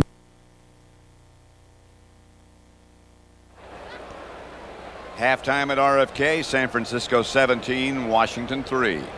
This first half highlight is brought to you by MCI, proof positive. Yeah, I think you see the 49ers have so many weapons. Here's some of the stats. Steve Young with A good afternoon going so far. He's 13 for 21, 269 yards. Jerry Rice, 3 catches, 90 yards. Brent Jones, the 1 catch for 69 yards and a touchdown. Ricky Waters, 6 catches for 66 yards. Waters also has 40 yards on the ground, so he's over 100 in total yardage. Gus Frerotte, the rookie quarterback for the Redskins, 8 of 17 for 75 yards in the first half. And the second half will soon be getting underway. We'll have the second half kickoff after these messages from your local station. KGO, San Francisco, San Jose, Oakland. KGO News Talk 810. Castrol is one of the most famous names in motor oil. It provides maximum protection against viscosity and thermal breakdown. It gives your engine the best protection it can have. And the best place to buy Castrol is always Cragen Auto Parts, because only Cragen features guaranteed unbeatable low prices, so you always get the best price possible. And not just on Castrol, but on anything and everything else automotive. In fact, we're so sure our prices are unbeatable, we offer this guarantee. If you ever find an identical item for less, Cragen will not only match that price, we'll beat it by 5%. But listen, here's the really good news. Right now, buy a case of Castrol at Cragen, and you can mail in for a $2.40 rebate. Plus, you'll get a free 4-ounce bottle of Castrol Super Clean while supplies last. So don't forget, buy a case of Castrol and get a free 4-ounce bottle of Super Clean plus a $2.40 mail-in rebate. At Cragen Auto Parts, we've got the parts, the people, and the prices you need. Guaranteed. Big B Lumberteria is your source for the world's finest lumber and building products and all-star service, too. Big B Lumberteria can cut your lumber to size and deliver it right to your job site. See Big B Lumberterias in Oakland on High Street, Pacheco on Pacheco Boulevard, and in Brentwood on Brentwood Boulevard. Snapple Natural Beverages are now available at all Stuart Anderson's Black Angus restaurants. For a limited time only, go to Black Angus for a prime rib dinner for only $9.99 or prime rib and a dozen golden fried shrimp for only $10.99. Snapple Natural Beverages, made from the best stuff on earth. 17-3 San Francisco, ready for the second half kickoff, and the Redskins will receive. Doug Bryant prepares to kick off from our left to our right. RFK Stadium. Full house, sunshiny day. And here's Doug approaching the ball. Here's the kick. And it's hanging up well, but short at the 11-yard line. Mitchell brings it back to the 25, to the 30, the 35, and he's out across the 40-yard line where Ed McCaffrey has to make the tackle. Good return, 29 yards, and so the Redskins will begin with pretty good field position. Well, I don't know what adjustments that the Redskins can make, Joe. You know, you go into a game plan with a young quarterback, and you pretty much got to stick to it, because a young guy is not capable of adapting at halftime like a veteran cornerback can. But we'll see what they try. Frerotte at quarterback, 2 receivers out to the right. Titus Winans along with Henry Ellard. Frerotte, after a play fake, goes back to throw, sends it downfield, and underthrows his receiver Ellard. Plummer was underneath him, and Sanders was behind him, and I think it intimidated him the way he threw that ball. So incomplete, and second down and 10 yards to go from their 41-yard line. Redskins came in with a number 20 offense in the NFL and the number 26 defense and the worst turnover ratio at -12. So now a second down and 10 at the 41-yard line. Frerotte with a handoff to Mitchell, breaks to the outside, and right there is Gary Plummer, who's having a big day today. Woodall also in on the tackle as they get only a couple of yards, maybe just one, in fact. See where they spot it. By the way, I want to mention that Doug Bryan's field goal earlier in the game was sponsored by the Bay Area Dodge dealers, who donate $500 to the Make-A-Wish Foundation from the Bay Area Dodge dealers for making that field goal. So way to go, more money for charity. And Doug has his own system of raising money from his field goals. We'll tell you about this afternoon, too. 2nd and 9 at the 42-yard line. 17-3. Winans in motion to the right side. The 2 receivers out to the left. Here comes Kelly. Had a hand on him. He gets away. Frerotte still running and cannot escape Brian Young, who ends up finishing him off after Kelly started the whole massacre. Loss of 3. Yeah, good hustle by the 4 down linemen of the 49ers on that play. Almost all of them had a shot at a sack. And it was Bryant Young who chased Frerotte down at the end. So punt time again for Reggie Roby. He's getting a busy day here. This one will be about his 27-yard line. Dexter Carter back near the 15 for San Francisco. 17-3 game. Kick is high. Taken on a line drive at the 13, and Carter breaks to the outside, and I thought for a moment he was going to get away, but a good coverage by Pat Eilers made the stop for the Redskins. Timeout on the field, 4.5 hang time, 48-yard punt, 10-yard return. We'll be back after these messages. To the four-wheel anti-lock brakes, sport aluminum wheels, and of course the tow hooks. Great. So what was the other thing she wanted? A tattoo. A tattoo of what? You don't want to know. Where? Well, I don't want to know. You don't want to know. The Jeep Wrangler you've always wanted is waiting for you right now at your California Jeep and Eagle dealers. Test drive a Jeep Wrangler. It may well be the most fun you can have in a 4x4. Jeep is a registered trademark of Chrysler Corporation. San Francisco begins 1st and 10 at their 23-yard line. Floyd and Waters in the backfield. Give it to Ricky, following Floyd around the left side, and he's out across the 30 to the 31-yard line as Ken Harvey makes the tackle along with Martin Bayless. Good running today by Ricky Waters. Had a lot of good runs. 8 yards on that one. Yeah, over 100 yards. We mentioned at halftime in total offense for Ricky. Had 40 yards rushing and 66 receiving. Now he's up to 48 on 9 carries on the ground. 2nd and 2 out at the 31-yard line. It's 17-3. San Francisco leading third quarter. Floyd in the backfield with Waters. Rice goes out to the left side. Or to the right side, excuse me, but it's a handoff anyhow, and Waters is just dropped cold. Nowhere to go. Collins, Stowe, both Collins in that one, Shane and Andre, and a loss of about a yard on the play. Ran the same play they ran before, just to the other side, and the Redskins were in wait. Floyd goes off the field on the far side. And the 49ers bring Jerry Rice out to the right. In the backfield, it is McCaffrey with Ricky Waters. Now Rice in motion to the left side. Brent Jones stays on the right at tight end. Young straight back drop. Lets a pass get away, and Singleton makes the catch at the 38-yard line. On his knees making the catch in front of a couple of defenders, including Green, the cornerback. Good for 8 yards. So that's a first down for San Francisco. Chicago leading Detroit 31-7, or rather Green Bay leading Detroit 31-7. Both those teams 4-4. Pretty important game in the Central Division today. Played in Milwaukee. Packers aren't going to play any more of their games in Milwaukee after this season. Wonder if that's the last one. It's pretty late in the season. 1st and 10 at the 38-yard line for San Francisco as Young drops back to throw. Little pass over the middle to Floyd. He had it and dropped it. Nicely set up play, and Floyd was just waiting for the catch, but he was running before he had the ball. Wide open. Incomplete. There wasn't a Redskin within 7-8 yards of him. In fact, except for the deflected interception, Young's passes have been just right where they're supposed to be again today, and there have been some drops on him. So 2nd and 10 at the 38-yard line. 17-3 San Francisco. The only score by Washington after a turnover that got him the ball at the 18, and they had to settle for a field goal. Rice in motion to the right side. Popson in there as a receiver to the left. Pass over the middle and incomplete to Singleton because of the pressure. They came right up the middle. Tim Johnson along with Wilson and put the heat on Young where he had to throw early.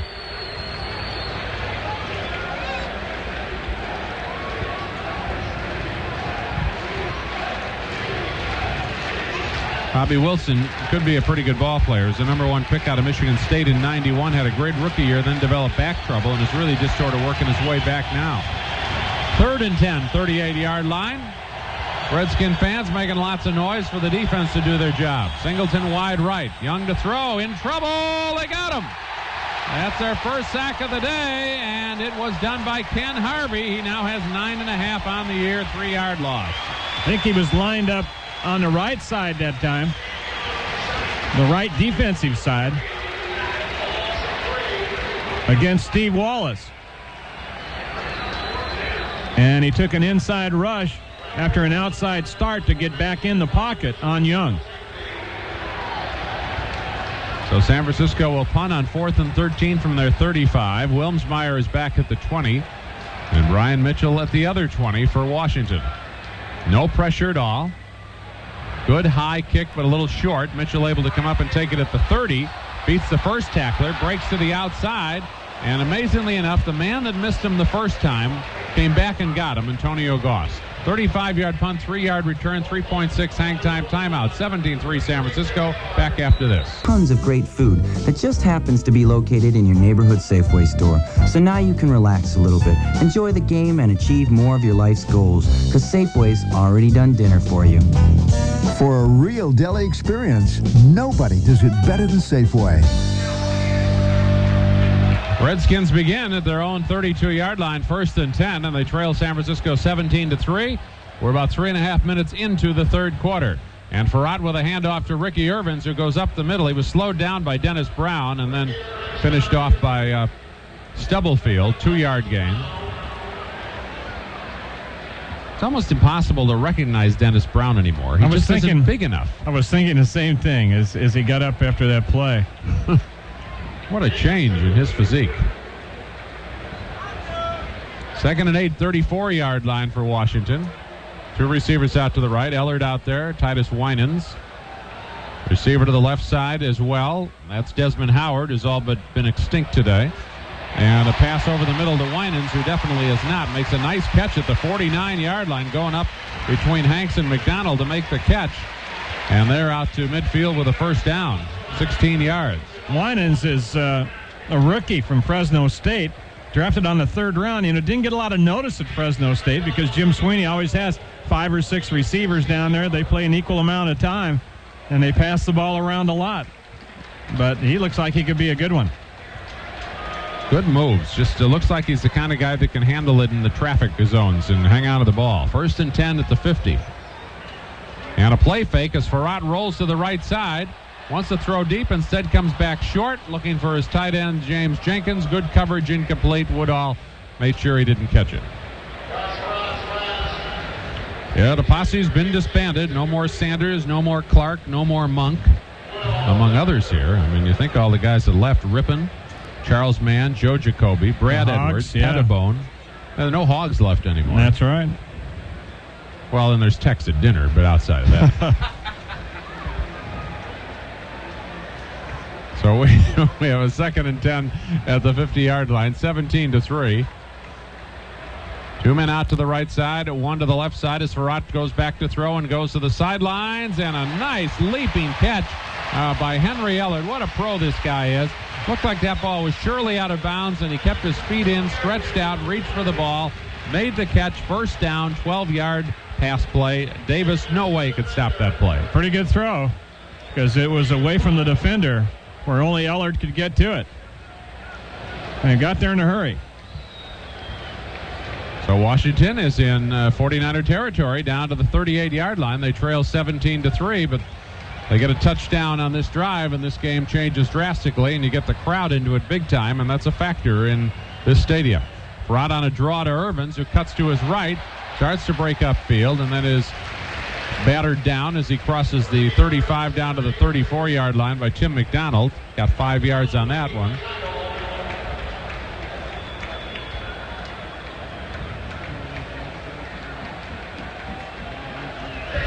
Redskins in a very, very big-time rebuilding mode, as they say in football. Except their owner said they'd go 9-7. Yeah, that's real nice to say to a rookie coach, huh? Come on in, son, and do that or I'll fire you. 2nd and 5 at the 33-yard line. Ellard out to the left side with Desmond Howard, but it's a handoff to Brian Mitchell, and he is smacked back by Dennis Brown. Got nothing. Stopped at the line of scrimmage by Brown. Maybe lost a yard, but probably right at the line of scrimmage. Cook trying very hard to get a new stadium built, but everybody's fighting him on it. Wanted to put it in the suburbs of Virginia, wanted to put it in the suburbs of Maryland, and nobody seems to be willing to go along with his grandiose plan at the moment. Yeah, nobody wants to pay for it, basically. Yeah, they're telling him, build it yourself like you did the Forum. He used to own the Lakers and the Kings, as many of you may know, and he built the Forum in Southern California. 3rd and 5 at the 33-yard line. Winans goes in motion to the right side. Irvins is in the backfield. Pass to the left flat goes to Irvins. Tackle made by Norton, but he's to the 26-yard line, and they get another first down. So Farrat really heating up here. Well, you know, Farrat is really impressive in the pocket, Joe. He doesn't even have an urge, not even a little bit of an inkling to run the ball at all out of there. when things are going on. He stays in there and keeps looking downfield. Now, most rookies, they'll look at that first primary receiver, and if it's not there, boy, they pull the ball down and start scattering. But not him. He's 11 to 22 now, 111 yards. And he's got a 1st and 10 at the 26 after that 8-yard play. And Farad, after a play fake, back to throw, and he goes deep middle for the goal line to Ellard, but he was covered by Merton Hanks, and the ball was thrown a bit high besides, so incomplete. Ellard is such an athlete. Remember, this is a guy now in his 12th year as a pro. As late as 1992, he made the Olympic trials in the triple jump. Just a fantastic athlete. 593 career catches with the Rams. That's a team record. He led the Rams 9 of the last 10 seasons in receiving, and he's not with them anymore. Yeah, hard kind to of believe. amazing, isn't it? Crazy. 4 catches for 37 yards for him now. 9th play of the drive, a 2nd and 10 at the 26, and Farad gives it to Irvins, and he makes a great cut to his right, back into the middle, gets to the 16-yard line, and it should be another 1st down before Woodall makes the tackle with McDonald. They're doing a great job here. Irvins with 340 yards coming into this game, on his way to his best season. He's been in the league 4 years since his rookie year when he had 680 yards. Now they bring in the big fullback, Cedric Smith, as they have this 3rd and short yardage play. They bring in Ray Brown, who's normally their left guard, and line him up at a tight end. And a whistle before the play can get started. See if there's motion against Washington. It'll cost him 5 yards here. Before the snap, ball start. Number 67, 5 yards. It's still 3rd down. And Brown's the man who's guilty. Mark Schlereth in there from Idaho. Yeah, he really, it's amazing he's on a football field, bouncing back from that Guillain-Barré syndrome. He had it's a neurological condition, and nobody knows what causes it. It attacks the nervous system of your body and basically paralyzes. He still has a lot of numbness in his feet and legs, but he's playing in the National Football League. Amazing. You bet. 3rd and 6 of the 22. First penalty of the game against the Redskins, by the way. They trail 17-3 as Farad throws, and it's picked off. Interception. McDonald down the left sideline. He's all alone. 40, 30, 20, 10, 5. He can walk this one in. Unbelievable. 49ers bring it back on the interception, and that ball was a bullet into his hands. Yeah, How did he hold on to it? He was only 6-8 yards away from the quarterback when he threw it, and he threw it a bullet, and McDonald caught it. That ball normally would bounce off your hands about 10 yards. 74-yard touchdown interception for San Francisco. I mean, that's the kind of ball that 99 times out of 100 is knocked down, batted down. And boy, McDonald, a sensational catch on a fastball from about 8 yards away. That was something. And, of course, it just devastates the Redskins, who had mounted their best drive of the day. They were in scoring position. Looked like it was going to be impossible to keep them out of the end zone. Doug Bryan's extra point is up and good. San Francisco now leads at 24-3. Timeout. Back after this. With its cab-forward architecture, advanced technology, and spacious interior, the Chrysler Concorde family luxury sedan. Maybe it doesn't exist. Smart Yellow Page. I swear by it. And like I said, it's the only one I use. The other books, they just take up space in my house. I was like, get rid of them, babe. Confetti. Well, Tim McDonald has his second big run-back play of the year for a touchdown. Earlier this year against Atlanta, he had a 49-yard fumble recovery down there for a touchdown. Now 74-yard interception touchdown by Tim, 24-3. And the Redskins now in all sorts of trouble as Brian Mitchell takes the kickoff, gets across the 30, and back just right at the 30-yard line. That's going to be about it. Antonio Goss, the tackler for San Francisco.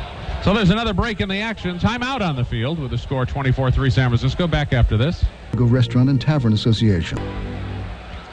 5:24 remaining, third quarter. San Francisco leading 24-3. 1st and 10 at the 30 for Gus Farad and the Washington Redskins.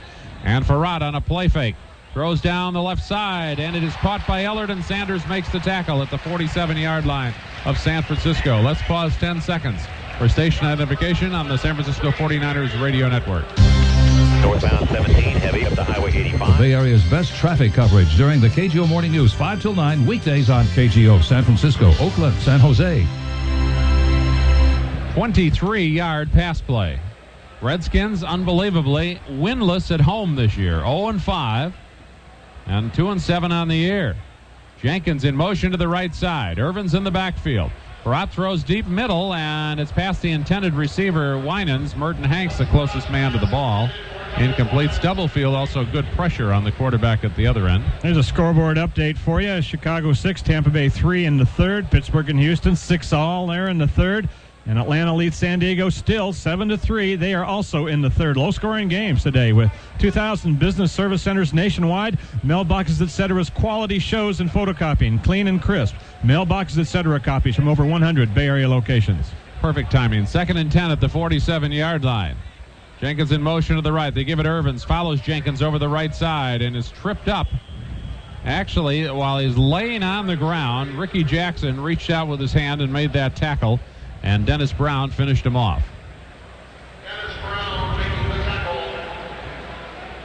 Redskins bring in their starting tight end, Ethan Horton, who has been with the Raiders the last 7 years and a longtime starter and a big pass-catching tight end for them, but not nearly as effective in that role so far for the Redskins this year.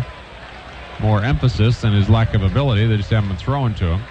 Desmond Howard goes out to the right side on 3rd and 7 at the 44-yard line. 2 receivers out to the left. Back to throw is Farrat. And a short pass. And Winans makes a great catch over Toy Cook, or under Toy Cook at the 30-yard line. Great effort by Winans, who's made the best plays of the day for the Redskins. 14 yards.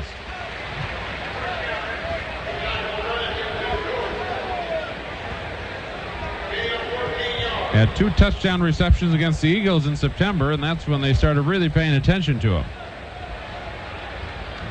So they're down to the 30 with a 1st and 10.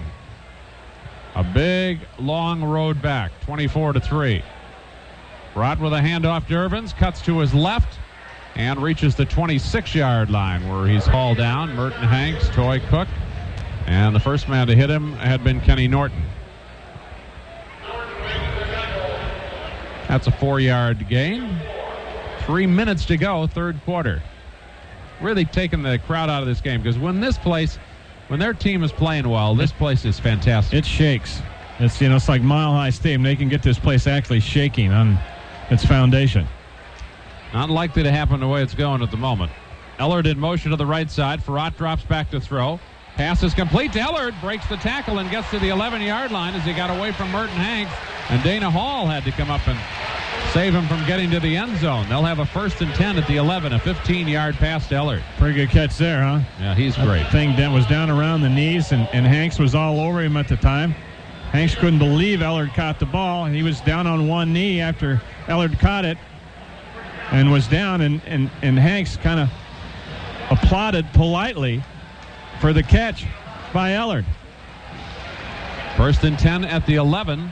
Split backs. Irvin's back there along with Cedric Smith. Farrat with a deep drop.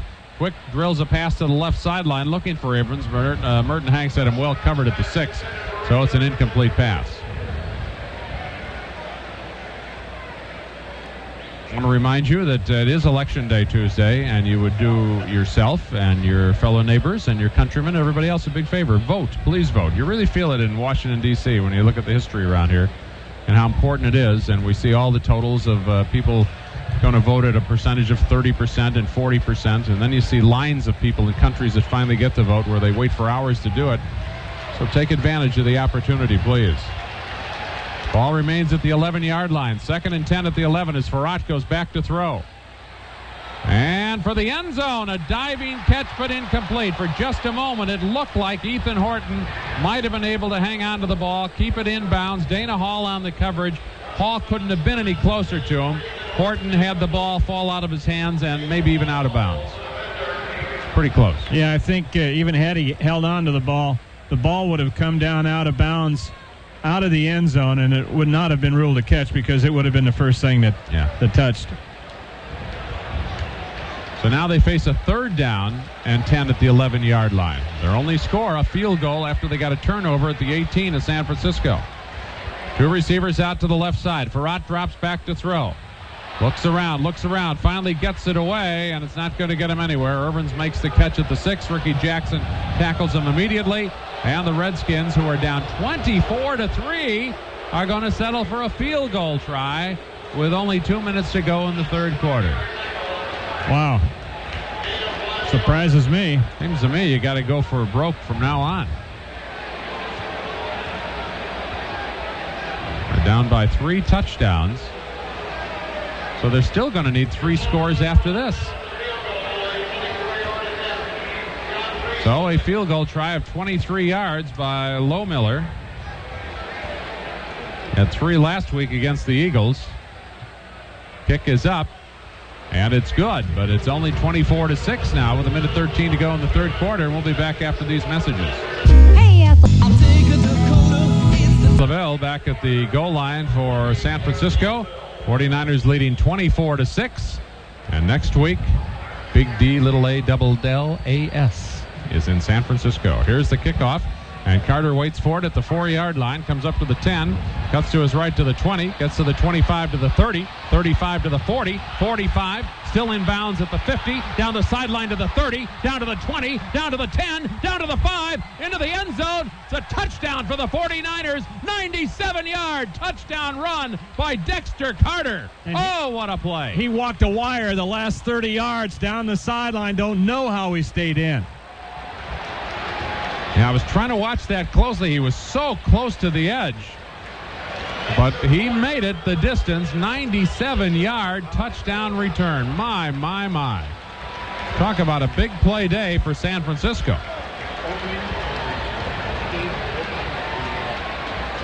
69-yard touchdown pass to Jones. 74-yard interception by Tim McDonald.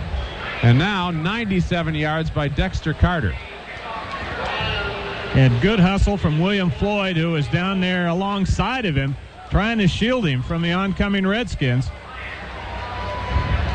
Very high snap. Doug Bryan picks it up, and he's smacked down back at the 15-yard line. The snap was high, low, and Wilmsmeyer never had a hand on it.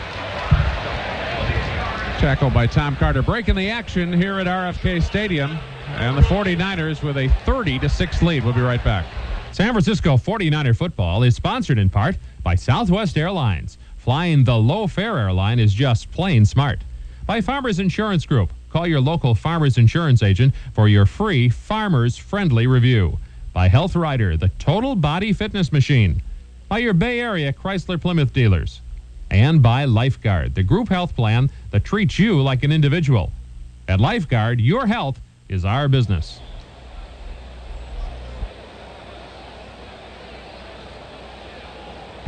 Welcome back to RFK Stadium. Place buzzing over that great return by Dexter Carter. And much to the absolute dismay of the $49,000 contest run with the Safeway Foods. Sorry, guys. It's got to be, and ladies, it's got to be the first kickoff, the opening kickoff of the first half, or the opening kickoff of the second half by the 49ers. That's the only one that counts. Too bad. But now you know at least it can be done. That's right. Boy, big play day for San Francisco. That's Carter's longest kickoff return ever. We had Brent Jones' longest touchdown reception. And now the game just out of control as far as the Redskins are concerned at 30-6. 56 seconds to go in the third quarter. And so the crowd's very quiet and very disturbed by what's happening here now, as inevitability sets in. Doug Bryan ready for the kickoff. Mitchell waiting for it at the goal line. Maybe he can bring it back the other way. He takes it a yard deep, cuts to his left to the 10, to the 15, the 25. He gets to the 30, to the 35, and he's all the way out to the 38, nearly the 39-yard line. Good run back. But the Niners' Derek Lavelle ends up making the tackle, and so the Redskins go on offense. I want to remind you again that next Sunday for the Dallas game, if you've got tickets for the game, I hope you'll bring some donations of food, because this is going to be the big food bank drive, the San Francisco Food Bank. You get a coupon for 25% off at JCPenney's, a signed 49er pennant, and you'll help some hungry people in San Francisco. So bring some food to the ballpark next Sunday for the Dallas game. First and 10 out at the 39-yard line. Farrat goes to work. Throws a pass, and almost another interception opportunity as it slid by Eric Davis. Gary Plummer also in the line of fire on that, incomplete.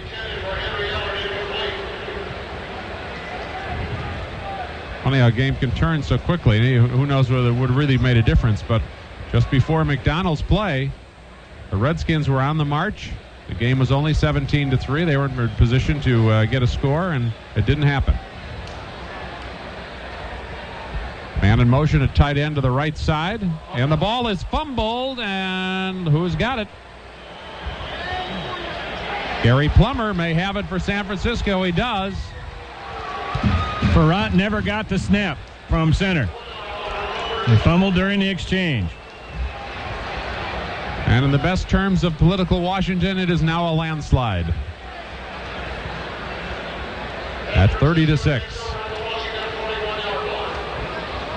San Francisco back on offense again. Another turnover. We mentioned earlier how the Redskins had the worst turnover ratio in the NFL. And Steve Young is still a quarterback, but we noticed that Elvis has begun to warm up, so don't be surprised. Here's a handoff to Waters, sweeps to the left side, and Darrell Green stops him right at the line of scrimmage on what should be the last play of the third quarter. A loss of a yard on the play. We'll hold on here for a second, see if the Niners... No, they're not. Young's even going to the sidelines already. So that'll be the end of the third quarter with the score. San Francisco 30 and Washington 6. We'll be back with the fourth after these messages from your local station. KGO, San Francisco, San Jose, Oakland. KGO News Talk 810. Castrol is one of the most famous names in motor oil. It provides maximum protection against viscosity and thermal breakdown. It gives your engine the best protection it can have. And the best place to buy Castrol is always Cragen Auto Parts, because only Cragen features guaranteed unbeatable quarter. It's still 75 degrees here this afternoon, it says up on the scoreboard. That's a remarkable statistic in mid-November, and the hottest part of it is the 49ers, as they've had spectacular big plays today. The lead 30-6 as we get ready for the start of the fourth quarter, and the Redskins moving to 0-6 if this continues on their home field. Rather amazing NFL stat for such a proud franchise and a Super Bowl winner just a short time ago. Pass over the middle, complete to William Floyd, does a nice spin move and moves upfield. Did that very, very well, and he got all the way down to the 28-yard line. Tackle made by Andre Collins out of Tennessee State. Tyrone Stowe helped a little bit. 15-yard gain. Yeah, yesterday was 80 degrees here. Boy, oh boy. People in the sidewalk cafes. Tex asked me if I ate at Les Hall's. And I said, where is it? He says, you know that French place. Les Hall. Yeah. That's great. Les Halle, yeah. Actually, I was in Tucson yesterday. It's unbelievable to say that it is warmer here today than it was in Tucson. First and 10 at the 28-yard line. And a reverse to Jerry Rice. And Young is there to block. He's at the 25, the 20. He's at the 10-5. Touchdown 49ers. Jerry Rice scores another one, number 132 for Jerry Rice. Remarkable career. Untouched. Man, that was a fast play. 28 yards. Got a block from Steve Young. Cut it up much sharply than he usually does on that reverse. And it was a beauty.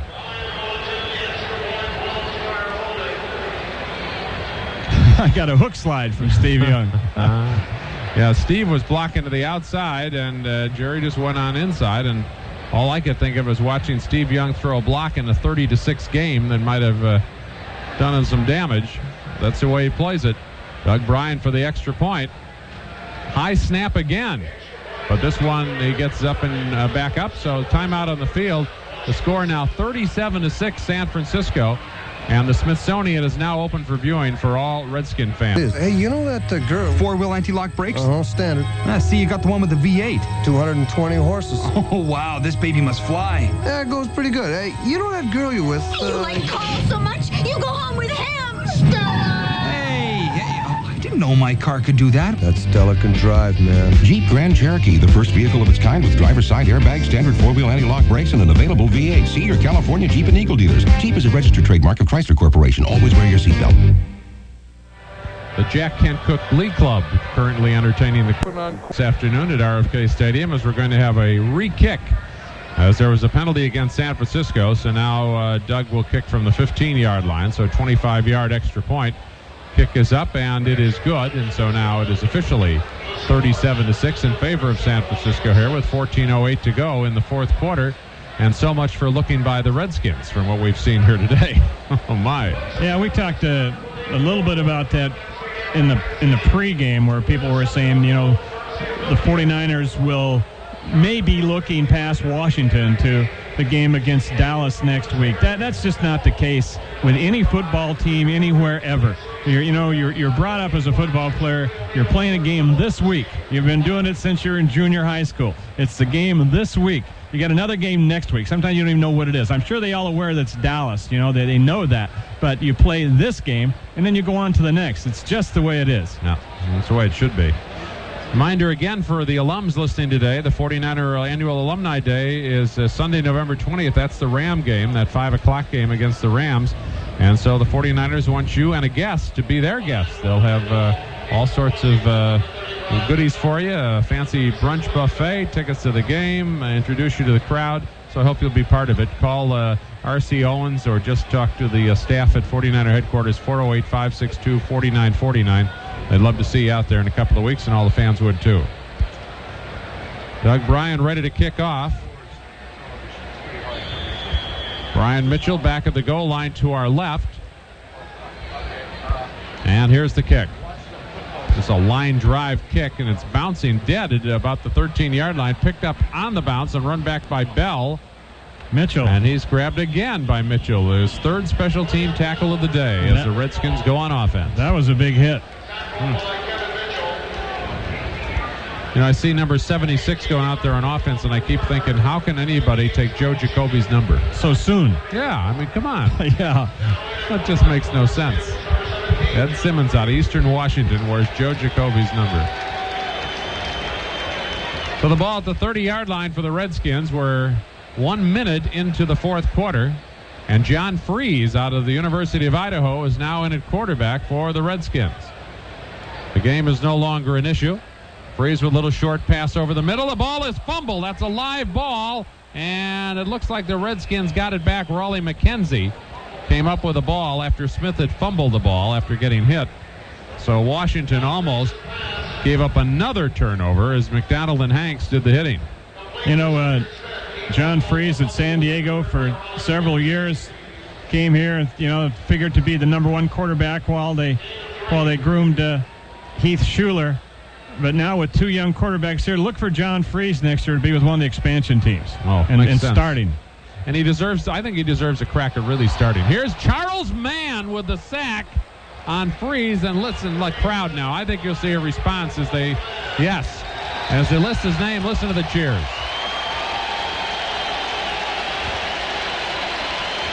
In fact, many of the fans actually getting up and giving him a little standing O for his great career, and now he goes to the sidelines to kind of give the fans another chance at it.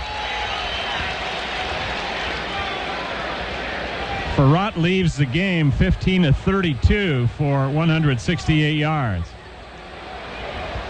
So the ball goes back after the sack to the 24-yard line. Third down and 15. Freeze with a pass, and not quite sure who that one was going to because there was nobody close to that one. Maybe Desmond Howard downfield. He was the closest man to it, but it was well covered. Toy Cook and others well surrounding the ball. So another punt coming up for the Redskins.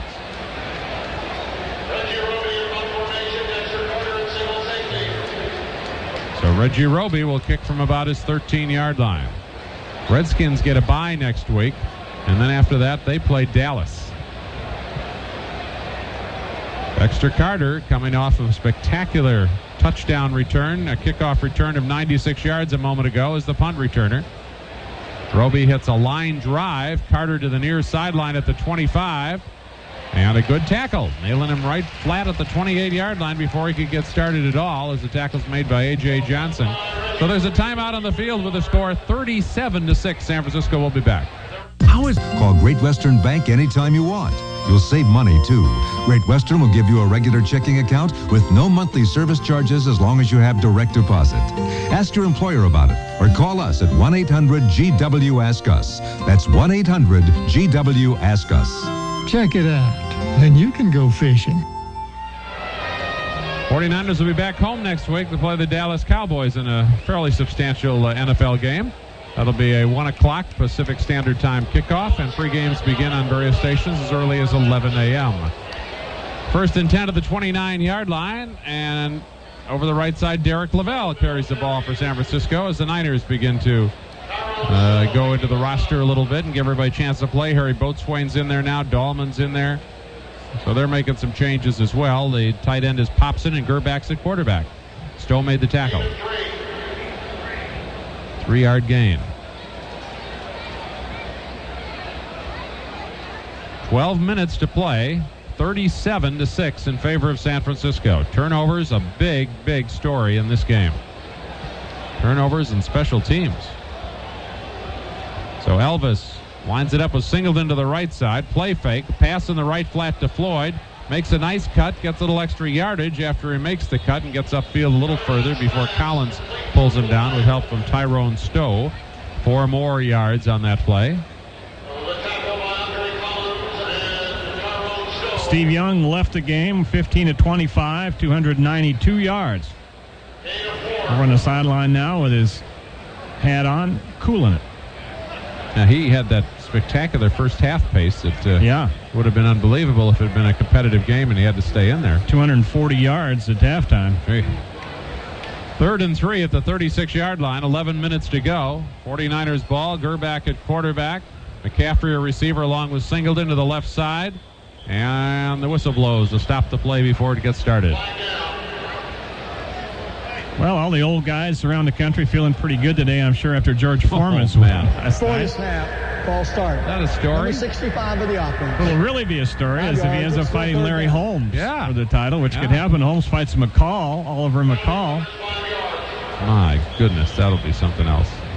You know, many people thought that after the fight last night that George was kneeling down in prayer in the corner. I have it on absolute sure thing that he was actually leaning over, grabbing a telephone, and ordering a round table pizza.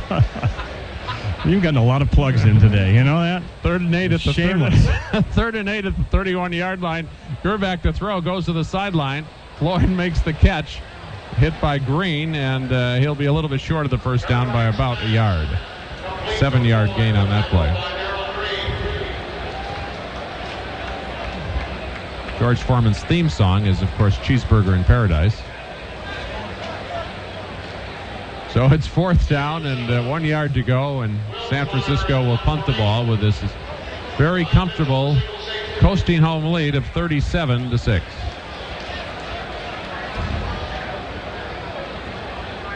And the Redskins get 2 more chances to win a home game this year, and they should be able to do that because one of them is with Tampa Bay. Here's the kick, and Wilmsmeyer hits another terrific punt. Mitchell makes the catch at the 14, starts back upfield, and good tackle by Gary Plummer, dropping him about the 22-yard line. 4.8 hang time, 49-yard punt, 8-yard return, 37-6. We'll be right back. With its cab-forward architecture... Day for a free farmers-friendly review. We'll show you there's more to coverage than just price. So I'm still kind of shaking. And Tyler says, "Can we do it again, Daddy?" Can you believe that? America can depend on farmers. In San Jose, it's Don Sanders and Gary Keeling. In Campbell, Dan Bizzuto and Phil Shapok. In Santa Clara, Tony Silva and George Halblieb. In Redwood City, Ray Brooks and Shelby Taylor. John Freese begins at his 23-yard line. 1st and 10, pass over the middle. And it's complete to the tight end, Horton, as he's brought down by Woodall and McDonald. And they'll go without a huddle indefinitely now. That's a 13-yard pass play. They trail 37-6, 9:40 to go. Ball comes out to the 36-yard line. Freese drops back to throw. Short pass, right flat. Ricky Irvins trying to get to the sideline. Does step out in front of Eric Davis after McDonald had him pretty well cornered. 4 yards on that play. It's a 10-minute ticker from Southwest Airlines. Atlanta 10, San Diego 9. They're now in the 4th. Minnesota 14. New Orleans 7. They're in the 4th. Flying to San Diego on business? Fly Southwest Airlines from Oakland, San Francisco, or San Jose to San Diego. for the most flights and the lowest unrestricted fares. Southwest Airlines. Flying the low airline is just plain smart. Henry Ellard goes out wide to the left side on 2nd and 7 from the 39-yard line. Irvin's in the backfield. Pressure on Freeze, but he gets the pass away, and then it wasn't caught. It was in the hands briefly of Horton, but he took a smack from Merton Hanks and couldn't hold on to it, so it's incomplete. 9:07 to play. George Seifert, by the way, should certainly be applauded, Wayne. Let's talk about him after this play on what this man's accomplished in his 98 games in the NFL.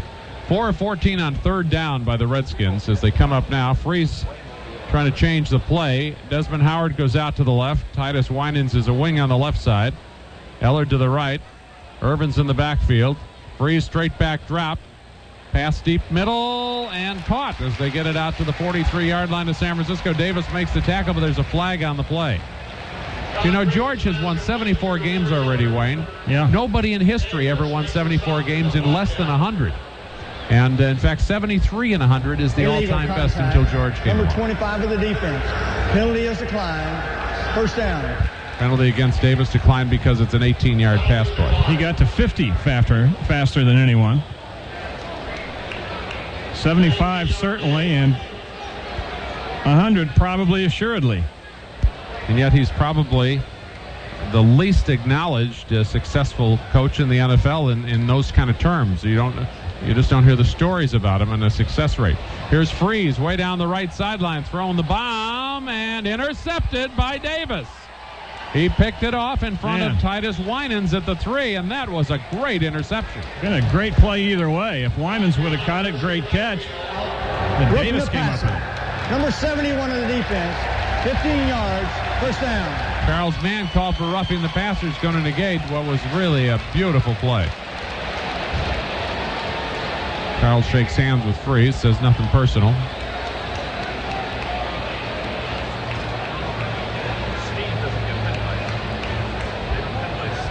So a man gets called, even though it appeared that he had some momentum already established by the time the ball was let go. But nonetheless, the ball goes down to the 28-yard line for the Redskins in San Francisco territory, and Charles stays out there. First and 10 of the 28, 8.5 minutes to go, 37-6 in favor of San Francisco. Receiver in motion to the right side is Ellard. Handoff up the middle to Irvins. And Tim McDonald stops him straight down and pulls him down with a little help from Dennis Brown. 5-yard gain.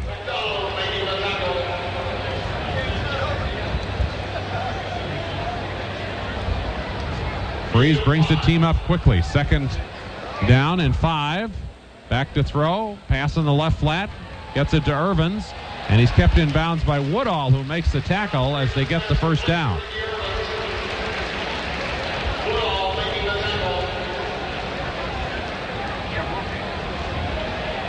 So they continue to work without a huddle as the clock goes down under 8 minutes with a 1st and 10 at the 17, and now a timeout being called by Washington. They trail the 49ers by a score of 37-6. And we'll be back after these messages.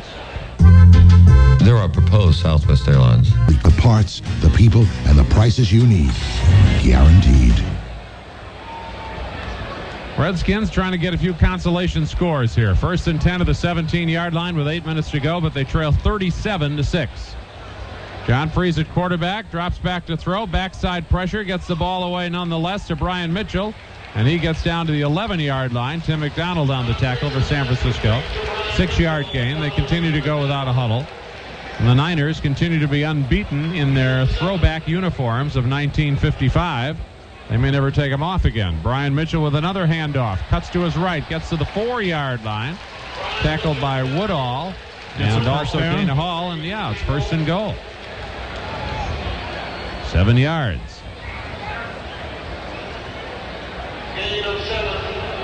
So they come right back up. Clock continues to move against him. Just over 7 minutes to go. Freeze drops back to throw. Goes for the end zone. Caught. Ethan Horton gets the touchdown pass in front of Cook and Dana Hall. 4-yard pass, and they get their first touchdown of the game.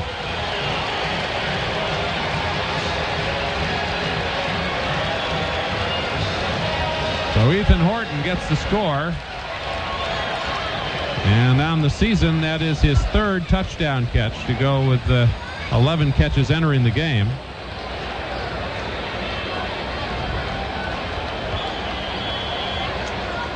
And they'll apparently go for 2.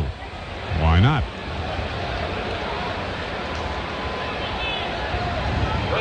So the score 37-12, and they will go for 2 points. 3 receivers go out to the left side. Now one comes in motion to the right side, Ellard.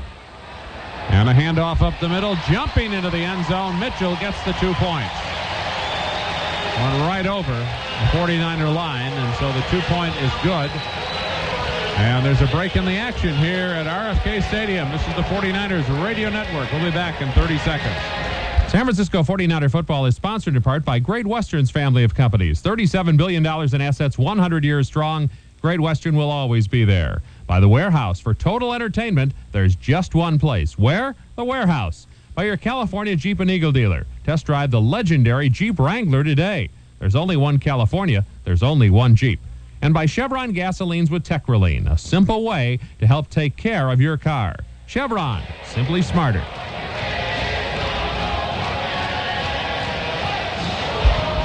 Hail to the Redskins. The chorus goes up as they get the touchdown. They have a band that's been in business for 50 years, the Redskins Singers.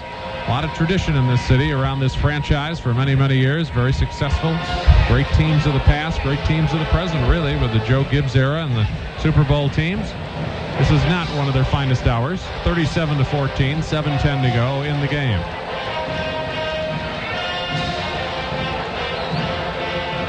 So Low Miller getting ready to kick off from our left to our right.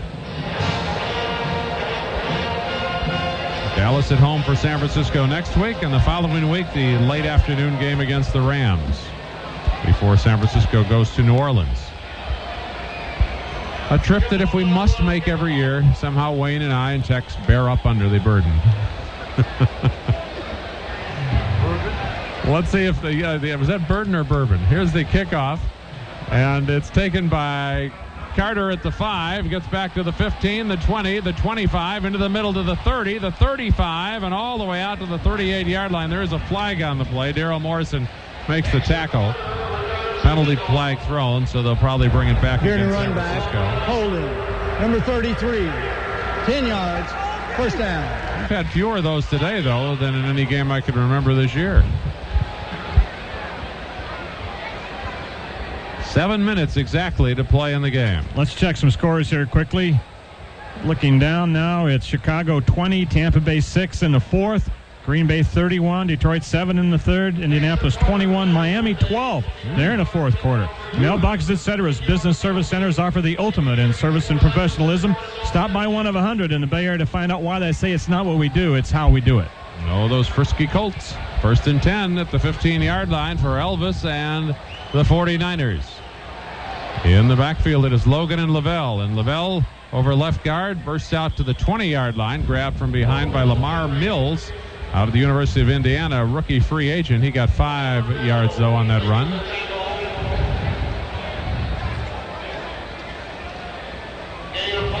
RFK Stadium is right on their metro line, which is extremely similar to BART. In fact, when they opened it, the man who had been running BART was brought in to run this one. So the trains look alike, and the system is very similar, same kind of ticketing and all that type of thing. Very efficient service, goes out in the suburbs. Second down and 5 at the 20. A lot of people are checking it out through the turnstiles about now. Gerback into the right flat to Carter, makes the catch, leans forward, trying to get the first down. He's pulled down just a little bit short by Gouveia. This is by less than a yard, in fact, less than a foot for the first down, it appears.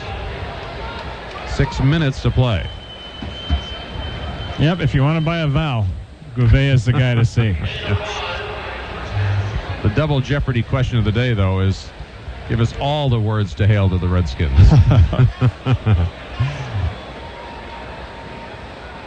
It is a first down. First and 10 at the 25-yard line, so he did make it. San Francisco now with 5:40 to go to wrap this thing up.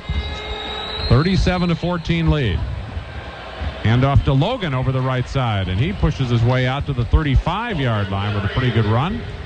Tackle made by Darrell Boykin and Daryl Morrison. 9-yard run by Mark Logan. Andre Collins comes racing back in. This guy could have started his own little town with the family. My goodness, 12 sisters and 6 brothers. Imagine that, 19 kids in the family. Wow.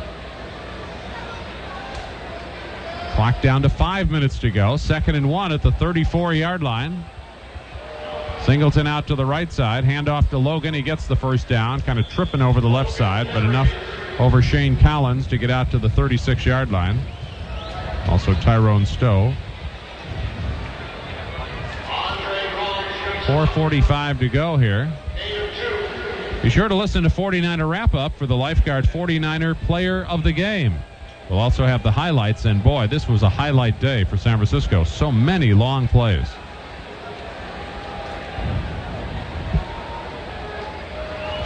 So it is now 1st and 10 at the 36-yard line for San Francisco. Gerback with a handoff to Dexter Carter, and he has nowhere to go as Ken Harvey pushes him way back. Loss of 5 on the play, down to 4:12 to play. Hail to the Redskins, hail victory.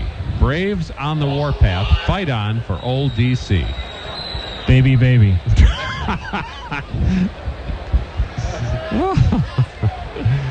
But at least they don't do the tomahawk chop. So 2nd and 15 at the 31 with 3:50 to go, 37-14. Dexter Carter, a wide receiver against Boykin, out to the right side. Gerback's going to get it. He's hit from behind. The ball is loose. It's picked up, and they're going to call it a live ball. Daryl Morrison bringing it back, and that apparently is going to be called a touchdown unless the referee has to discuss it with other officials. But it may be a fumble and a touchdown, as it was picked up by Morrison after Harvey created the play with a hit on Gerback. Yeah, it went so far towards the line of scrimmage, you'd almost think that Gerback's arm was going forward, but no such call by the officials.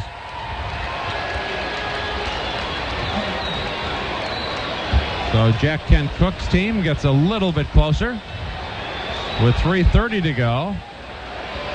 If they go for another 2-pointer here, they would be back within 15 points. So it's not over yet. Ricky Jackson racing out on the field as they begin to realize that the Redskins will go for 2. We're waiting for the official yardage, by the way, on that return. We'll get it for you in a few moments. So here's Freeze coming up for a 2-point try. Brian Mitchell in the backfield. 2 receivers to the left, 1 to the right side. Horton, the tight end, lines up on the right. Freeze back to throw. Goes for the end zone. Easy 2-pointer. Caught easily by Titus Winans, and now it's 37-22.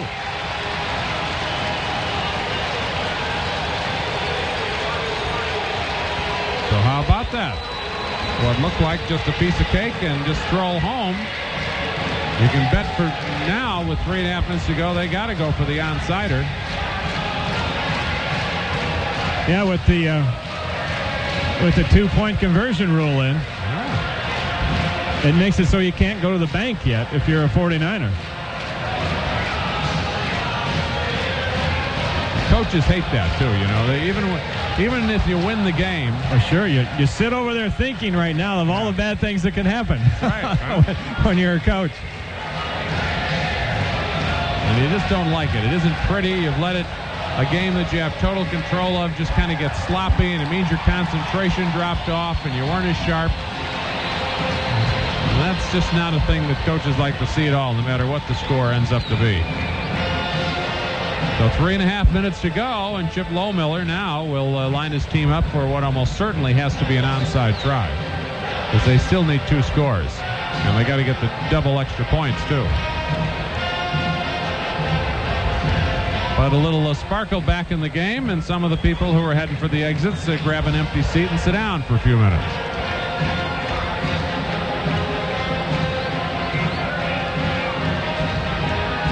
Daryl Morrison out of Arizona, 6th-round pick last year, bringing the ball back. So the Niners, assuming the onside kick, have only 1 man deep downfield, and that's Carter. And then they got Eric Davis about 20 yards, but here's the onside kick. Flag on the play. The ball didn't go the distance. They may call Is that what they're calling it? Well, they can because it only went 8 yards. So no matter who's got it, it's the 49ers ball if they want it right there. Tyrone Drakeford, I think, may have landed on it anyhow. He did. Wait for the referee's call.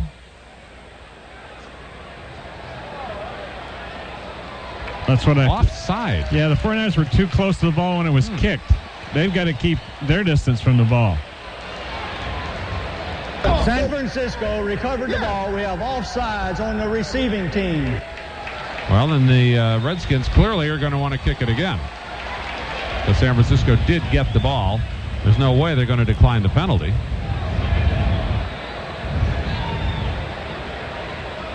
There's a 10-yard neutral zone that you've got to stay back of until the ball is kicked. And the anxiousness to creep up a little bit and get that onside kick that you know is coming. Number 40. He crossed the restraining line before the ball was kicked. That's 5 what yards. Yeah, you got it. And re-kick. That's William Floyd charged with that, so the Redskins will do it again. 3:28 to go, and San Francisco leading 37-22. Their first visit here since 1986.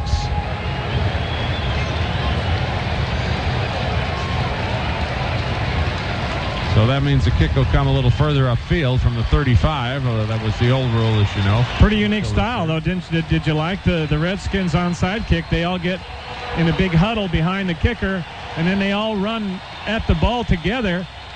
They've decided which side they're going to kick it, right, left, or up the middle. And then the minute it's kicked, they all break to it. But they're all in a pack behind the kicker, so they don't tip off to either side which way they're kicking. Which is really a smart way to do it. So many teams, you know exactly what they're going to do the way they come charging at the ball. Here it is. And this one is kicked out of bounds. That's the last thing in the world Lohmiller wanted to happen, because that means San Francisco gets the ball. Onside kickoff. Out of bounds by the kickers. 5 yards. Re-kick. Well, no, wait a minute. They were offsides. Okay, I thought it was because under a normal kick, if you kick it out of bounds, the team that receives it has the right to take the ball where it goes out of bounds. Where it went out of bounds. They're saying there's another offside and that they aren't going to let them do that.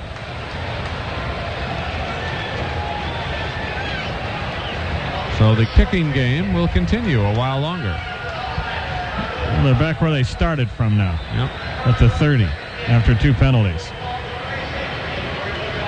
37-22, 3:26 to go. Now they've kicked 2 to their right, the 49ers left. Now, with a guy as fast as Darrell Green, how about a little pop-up over the first line? Here they go to the same area again, and this one's loose. They may have it. They do. Redskins get it. One of the 49ers had it in his hands and couldn't hang on to it. May have been Floyd that had it come right into his hands and just slip off, and the Redskins think they've got the ball. In a game that was 37-6 just a short time ago, it is now 37-22. Pat Eilers has the ball, and the Redskins think they got a real crack at it here now.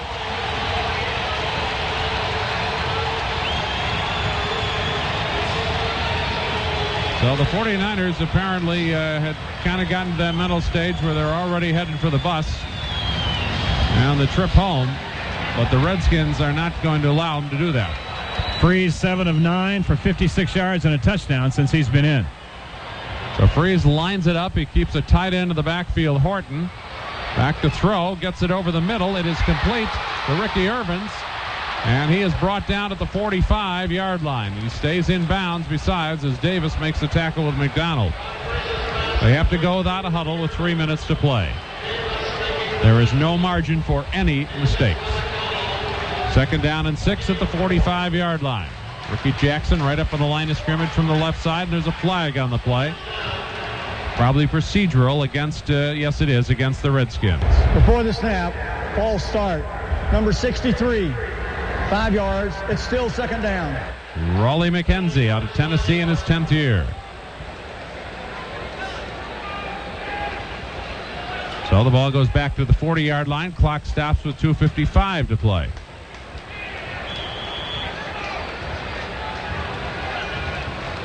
So the Redskin faithful hanging in there. And the race for the exits has stopped cold for a while here. Titus Winans out to the left side. Two receivers out to the right. Ellard goes in motion to the left side. Ricky Irvin's in the backfield. Pressure on Freeze. Ball is away and thrown and incomplete to Horton. Good coverage by Toy Cook on that one, as it was a good quick release by Freeze under a lot of pressure. Yeah, big pressure that time by the 49ers. Ricky Jackson hit him just as he threw. Now it's 3rd and 11 at the 40, and for all intents and purposes, they're down to their last two plays. They've made it interesting, and they certainly will rue the big plays that have taken them completely out of the game. The interception touchdown by McDonald, and the kickoff return touchdown, 96 yards by Dexter Carter. Those broke the back of the Redskins today. 3rd and 11 at the 40, more flags. As the snap is made, and we'll see which way this one goes. Ball start. Number 77. 5 yards. It's Trey Johnson, who already has a master's degree in social administration, wasn't bright enough to stand still on that play. You're awful tough on that guy. Out of Temple University. Boy, he's going to be a great player, though, by the way. He was simply the best player on the Temple football team last year. 3rd and 16 at the 35-yard line. Freeze back to throw. Short pass over the middle, hit the official. And he throws a flag as the ball hits him.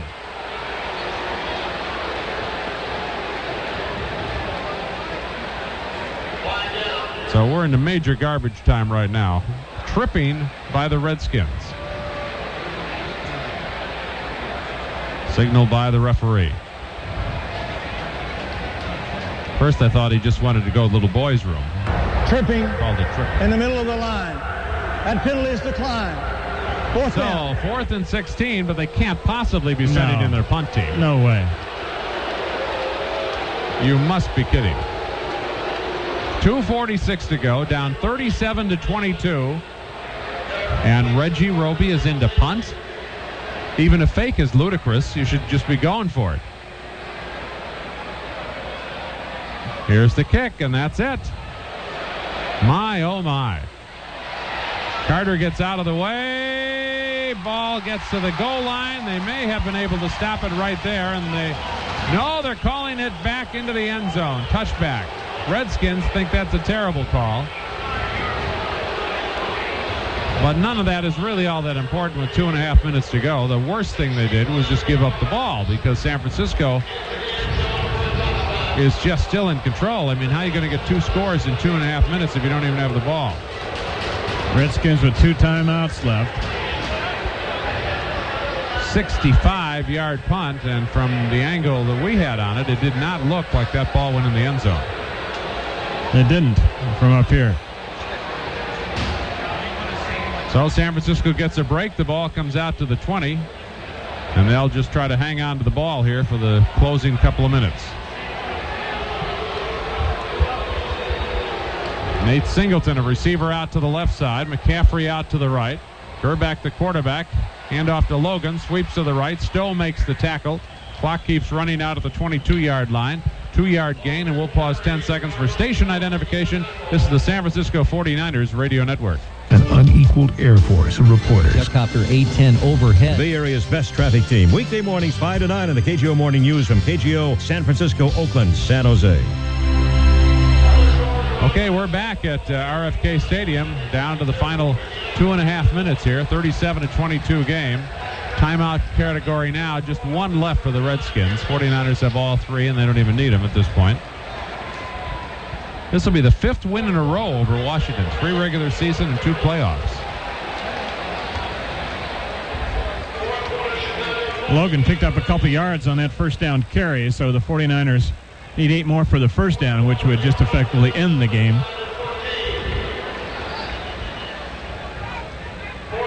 Boy, it's been a wild afternoon, though. Big plays here. Yeah. Entertaining stuff. And a real good battle until McDonald really just turned it around with his interception touchdown when the game was still close, 17-3, but Redskins were way downfield. Here's Gerbach with a handoff up the middle, and that gets out to the 23-yard line. The ball carried by Lavelle. Only a yard or two on that. 2:15 to go. See if the Redskins use their last timeout. Apparently they have. So they have no more. The only thing in their favor now is the 2-minute warning. Mark Boutte making the tackle.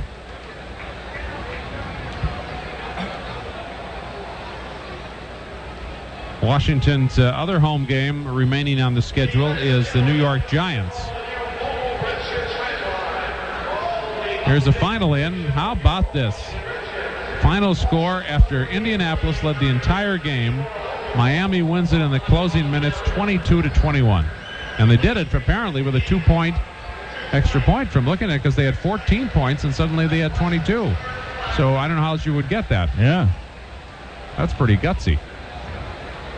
Instead of settling for the overtime, as you would think most would.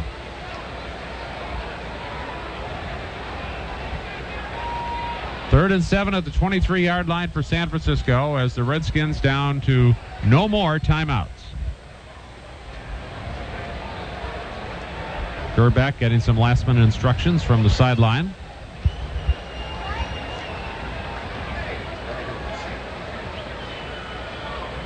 George Seifert, hands folded, just waiting to get this thing over with, and he'll give him a little wake-up call in the locker room about see how quickly things can get away, gentlemen, and how dangerous this game became all of a sudden. Singleton out to the left side. Logan in the backfield with Lavelle, and McCaffrey out to the right side. And there is movement on the line. Oates, the center, snapped it as one of the Redskins came across. Andre Collins and Boutte both moved.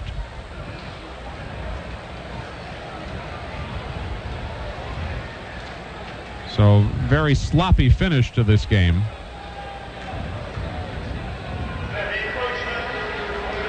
Penalty against the Redskins for encroachment. That'll give San Francisco 5 yards and move them within 3rd and 2 for a first down that would put the game away.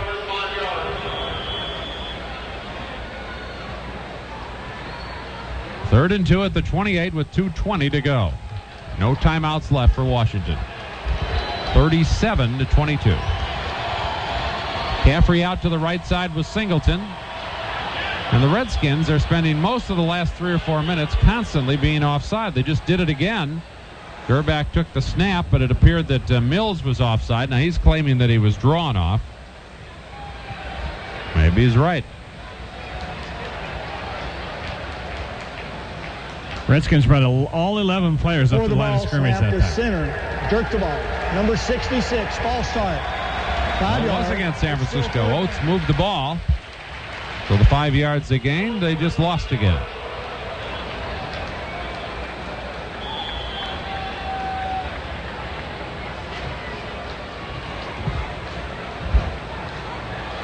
Into the lineup comes Dexter Carter, and Lavelle goes out on 3rd and 7 back at the 23-yard line.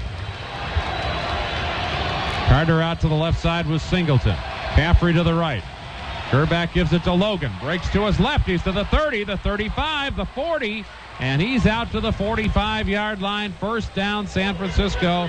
Mark Logan, an outstanding running fullback, gets a 22-yard run. And now we're down to the 2-minute warning with the score 37-22 San Francisco. Back after these messages. Does strength really come in numbers? Well, now there are not 1, but 2 very friendly Plymouth Neons. The original 4-door and brand new 2-door, the Plymouth Neon Coupe. Both have the power to whisk you under the freeway. Their safety features are strong, with things like dual airbags and side impact protection. But always wear your seatbelt. 2 minutes remaining in the 4th quarter. San Francisco going to run out the clock. They've got a first down, 37-22. Redskins have no timeouts left. It's funny now with the time change. It's so darker. The lights are now coming on. And yet this is only the early game for the most of you listening to us in California. Get turned around in a hurry when you get these trips back to the east. Elvis Gerbach at quarterback.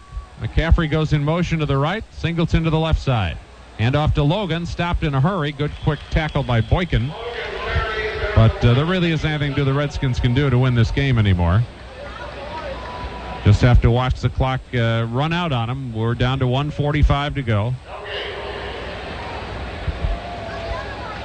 Steve Young had a great day today. He was superb in the first half when the pressure was really on, and then the special team activities and the defense took over with McDonald and Carter, the heroes, in the second half.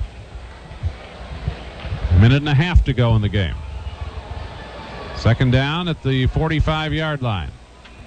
Handoff to Logan. Goes over the left side. Pushed back by Ken Harvey. 2 yards. Minute 15 to go. Bring up third down. About 8 yards to go.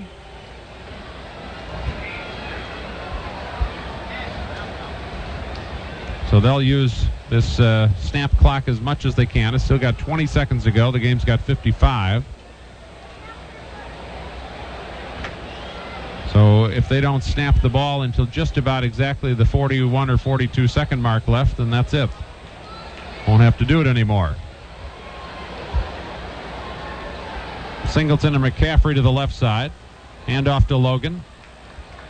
Stutters around a little bit, gets to the 49-yard line. Landed on by Harvey. 32 seconds on the game clock, more than that on the snap clock, so this one's over.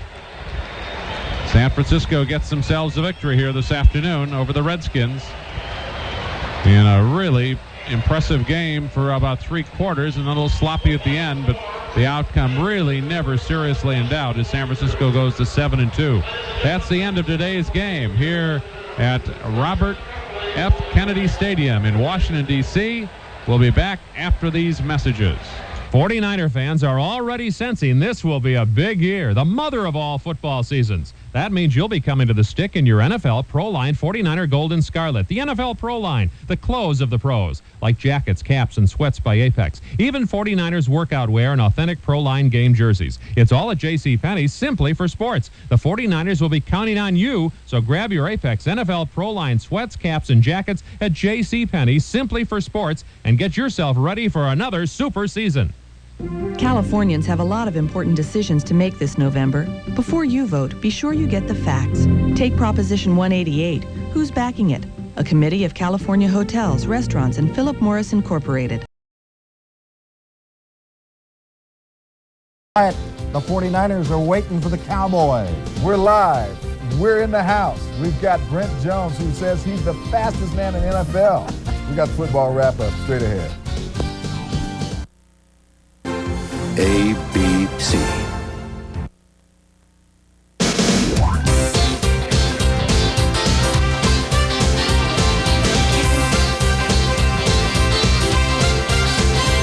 Channel 7 Sports presents Football Wrap-Up with Dan Lovett, Martin Wyatt, and Channel 7 football analyst Brent Jones. And good evening, I'm Dan Lovett. And I'm Martin Wyatt. And hey, it is Dallas week in San Francisco, and the Cowboys, hey, how about them? They didn't look bad, but maybe they look banged up. This is the game that's been on the calendar. Everyone's been waiting for. The team now with the best record in the game coming to town this Sunday. Cowboys now 8-1, no doubt about it tonight. The cat ate the canary as the Pokes plowed their way through those New York Giants. To Big D, you've just watched this. Troy Aikman, 19 for 24, 241 yards, 1 touchdown, the 21-yard job to Alvin Harper. Cowboys up 7-zip. Barry, Switzerland, he loves it. He goes for more. Right before the half, the old Hail Mary. It works sometimes it doesn't. This time it's up for grabs. Alvin Harper gets nailed as he goes up. He comes down hard on his knee. Could be big damage. MIR exam tomorrow. Cowboys, mix it up. Get a little emotions running high after this play. Second half, Emmitt Smith on the move. What's new? He takes this one for 28 yards. Smith would finish with 35 carries for 162 yards. 2 TDs final, 38-10. It was a snoozer. It was, the kid's gone. I mean, they put him out in Dallas for sure. Out snoozer, yeah. Okay. He's with us live tonight from his home in the South Bay. There he is. Oh, my goodness. He has the nice, cool California look tonight. Was Mr. it a Jones. Wedding, Brent? You're awful clean, man. I thought I'd just change it up and dress up since it's such a big week. Are you impressed? You should be, I guess, with what just happened. I think they look pretty good. You know, on the reverse side of that, I'd like to play the Giants every week. Yeah, I would Well, you say. played Tampa, so you had your one. It looked like the Giants' defense was more charitable than the Red Cross tonight. Yeah, I don't know what they were doing out there. I do have to question, though, throwing that Hail Mary before the half. I think that's something that all receivers, unless it's virtually a must-have situation, I think that's a questionable call to send your guys up there, because the worst thing that could happen eventually did happen tonight, and you saw Alvin Harper get hurt, and hopefully it's not too serious. You know, you want to play them at full strength, and you just feel bad for the guy going up so high, and they didn't even get a call. It was a bad non-call by the official, but that makes it really tough. You hate to see a guy get hurt on a meaningless play like that. Okay, Brent, joining us also live here in the studio, the 49er beat writer from the Chronicle, obviously with the Chronicle Examiner on strike. Ira Miller has even more time to analyze and, yes, maybe even criticize the Niners. Welcome aboard, criticize. Thank you, guys. You know, we talked about, much as I find it difficult to agree with Brent, but we talked about that right when it happened, that they shouldn't have been throwing that pass. Yeah. Why is it so difficult to agree with Brent? Now this might change a lot of things in the game. They might have to play a 5'9" receiver, Kevin Williams, in place of Alvin Harper, 6'3". Who has more speed, but that height. And he can't out-jump Eric Davis. That changes a lot of things. Yeah, well, Brent, I don't want to bring you in on this, because I know you guys are real close on this. But to me, if Harper can't play, that's a tremendous edge for you guys. Well, I think that'll definitely help us. They still have a lot of weapons. You know, I think Jay Novacek will be back next week. Emmett Smith is still playing great, and they got a great defense. And we're going to have our hands full no matter what. One thing I will comment on, they were talking about maybe doubling Michael Irvin. When you have Deion Sanders, you don't need to double Michael Irvin. No way. Gotta love it. That's right. I'm starting the challenge right now. Here we go. You don't want to leave him alone all day. Okay, we're going to roll with this. Hold on, guys. I'm going to stand in between. But I tell you, during any NFL season, I mean, even the best teams have peaks and valleys. Now, after Sunday's display at RFK, it would be impossible to say that the Niners won anything except a peak. You had 4 plays that were over 55 yards. They got points from every unit, defense, offense, special teams. Final score 37-22. That was hardly indicative of the thorough spanking the Niners gave the Washington football team. It was the reason that we were able to win the ball game was some key big plays. There wasn't anything particularly consistent, but there were a couple of big pass plays, certainly to Brent Jones, one to Jerry Rice. Jerry Rice's reverse, the punt return, the interception. That allowed us to be in the position that we were. But first, the Niners showed they were ready to take a licking and keep on ticking. First quarter, Jerry Rice got stuck big time, and he still came back smoking. Situation like that, I'm going to bounce back. You might get a shot on me, but the thing about me, when I get a shot, I plan on taking it down the road. After a Doug Bryant field goal, Steve Young found a wide-open Brent Jones, and it was off to the races for the, speedy tight end. A foot race to the goal line with one of the fastest men in the NFL, Darrell Green. Green tried to hit Brent low, but the hurdle and stiff arm and into the end zone for the longest touchdown in Brent's career. 10-0 Niners. Young would team up with Jerry Rice in the second quarter for 55 yards that set up a 1-yard quarterback sneak, and that would put the Niners up 17-3. Rice coming back from that early hit. We're on a pretty good streak, but I don't want a streak that doesn't, I don't want to really term it as a streak. I want to term it as solid football every week, and maybe, I'm glad that we're playing this way now, absolutely. The big play was there for the defense as well. In the third quarter, safety Tim McDonald, playing up on the line, made a fantastic leaping one-handed interception of a Gus Frerotte pass and returned 73 yards for the touchdown. That put the Niners up by 21. We knew when it was 17-3 that they were just a touchdown away from being back in that game, and we needed to make a play offensively or defensively. Special teams also had the big play working. Dexter Carter took a third-period kickoff and tightrope down the sideline, picking up some nice blocks and a convoy along the way for a 96-yard return. See, everyone knows that our offense is capable of scoring. We've got good play calling, and we got great players over there. And in a game like this right here, when we can get scoring from our defense and special teams, it shows just how strong we are. Before Coach George Seifert took out the starters, Jerry Rice added to his NFL record touchdown mark with a nifty 28-yard run on an end around. Rice, looking like he was shot out of a cannon, made it into the end zone. All that was left was for Charles Mann to take a few bows, making his first start back in Washington after that team refused to sign him. Mann sacked quarterback John Freeze and saluted the crowd. It was nice. I thought it was very timely, if I do say myself. All right, we got several key plays to go over tonight, and we might as well start out with the first biggie, the one that he's going to love. Hey, man, fastest man in the NFL. He's got a claim. Brent, it was a beauty, I got to tell you, and I know you love being spotted by a young like that. 69 yards, this is your longest catch in your career, 5th touchdown of this season.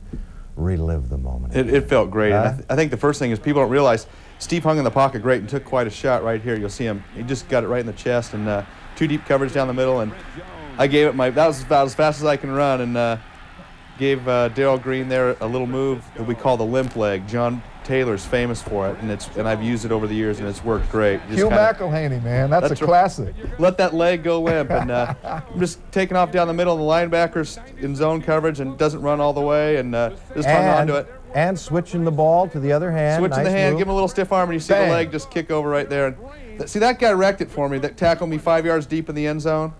Because I thought I was going to be really cool and stand up the whole way, and he wrecked it. He tackled me. That should have been a penalty.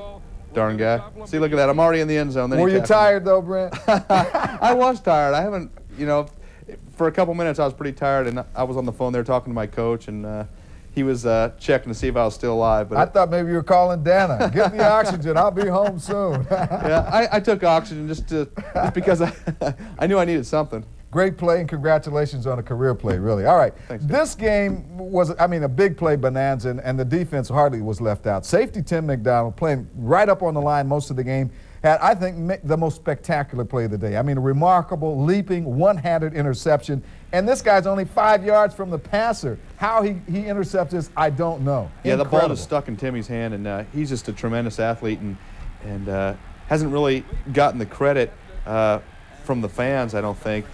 Being such a great player, and he's been a perennial Pro Bowl performer for us, but hasn't had a chance to really showcase his talents. But now with the rest of our defense, he's really starting to shine, and it's been great to see Timmy out there. He's a great player, a heck of an athlete too, as you see right here, and he just takes off. And second touchdown this year. We've got some guys scoring touchdowns on defense. On defense, yeah. I like to see that. Yeah, absolutely. And look how high he gets up. As you say, he's a great athlete. He is way up. Wow. Dunk it. I didn't know there was a lot of guys that are going to say they didn't know he had that in him. All right. All right, Brent, we, of course, have the guru of NFL report cards with us tonight. Ira will be around shortly. The man. We'll look at more key plays when we come back.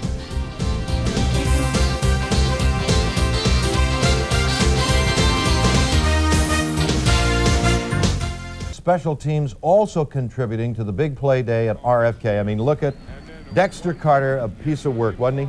Yeah, he really was, and we felt that Washington Redskins had one of the best special teams units in the league, so this is really a credit to our kickoff return team right here, and some great blocks, some great pancakes, and you see William Floyd leading Dexter down the sideline, and Dexter just leaves everybody in the dust and makes a very athletic move right there to stay in bounds, and it was quite a celebration. It was the icing on the cake, so to speak, for big plays yesterday. I see that it looks like a lot of guys really like Dexter Carter personally on the team. They really do. Dexter's a very likable guy, always upbeat, very outgoing, likes to joke around. He's funny.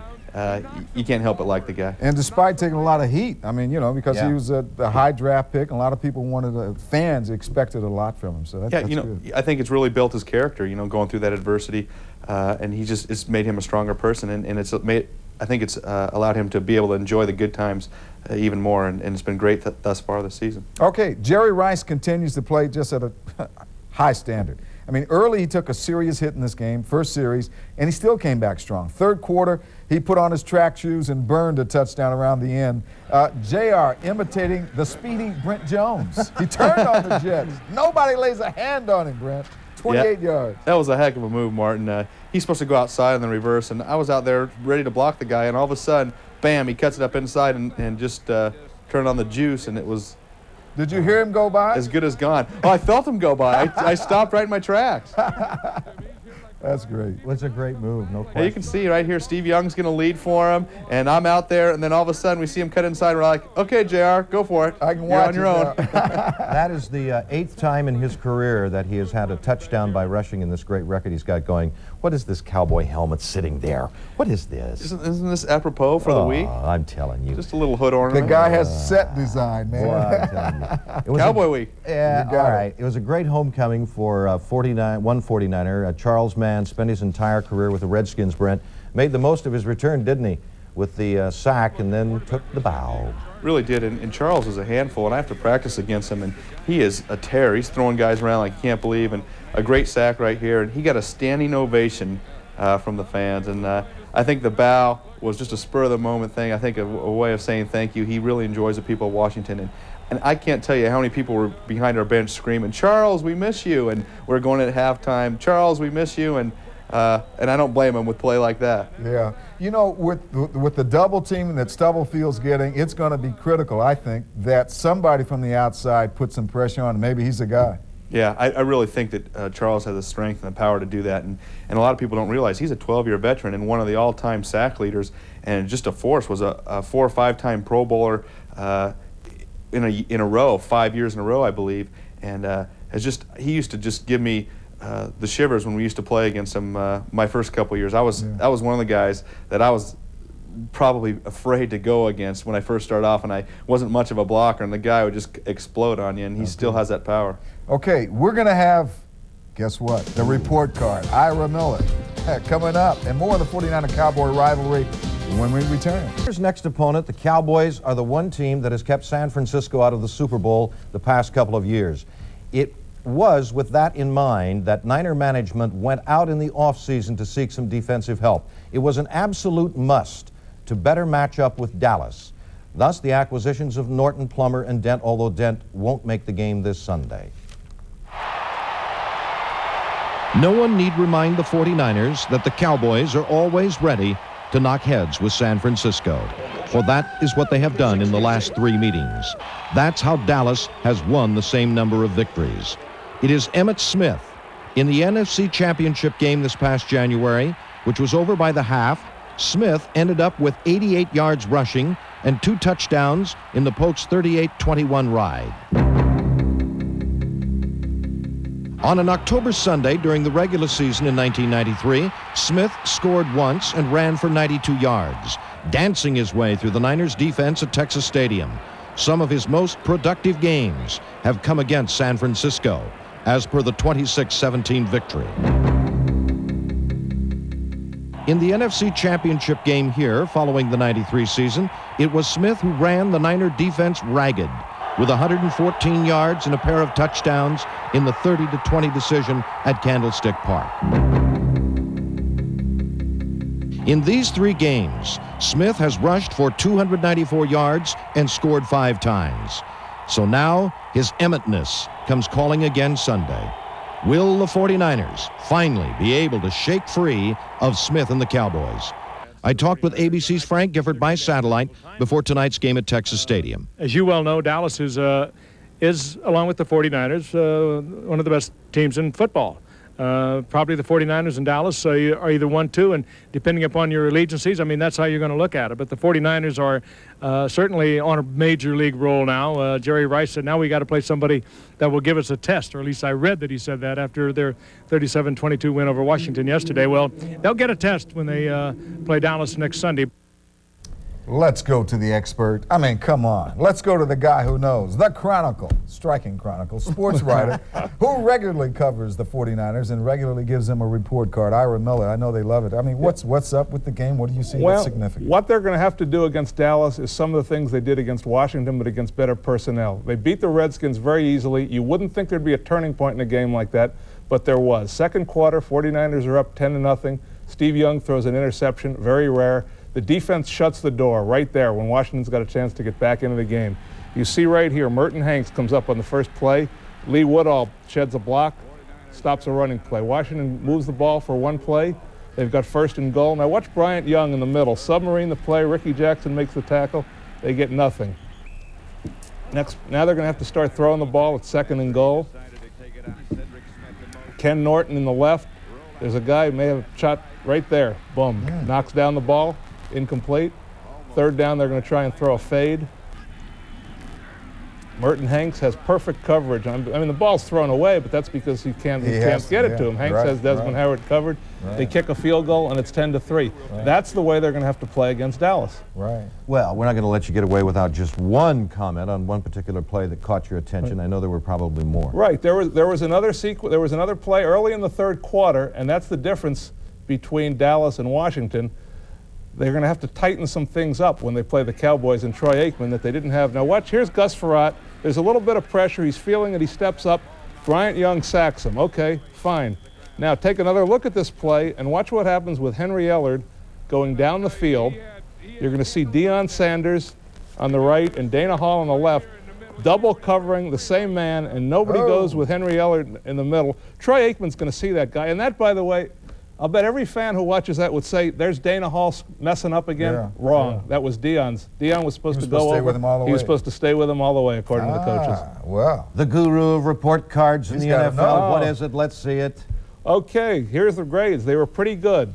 It was a good game. They come off a bye week. They played well. There was no letdown. The key on offense is the offensive line. Harris Barton comes back. They got good protection. They had time to throw the ball downfield. They had 5 20-yard plays in the first half. Earlier in the year with Barton out, they had to shorten the pass routes. Yesterday, they got the ball downfield. Turning to the defense, the D-backs. Good game. There were a lot of good plays, highlighted, of course, by Tim McDonald. Key here is the special teams. They've been playing a lot of C and D games all year. Dexter Carter, the great kickoff return. All right, Brent, you've had a look at it. What's your reaction here? It looks like you don't have to take an apple to the teacher here. Yeah, that was. I think he had a pretty good point there with that goal line stand. I felt like Ken Norton's tip yesterday might have been the play of the game. I told him at the time I really felt like it was. I think there was a receiver coming open in the back of the end zone.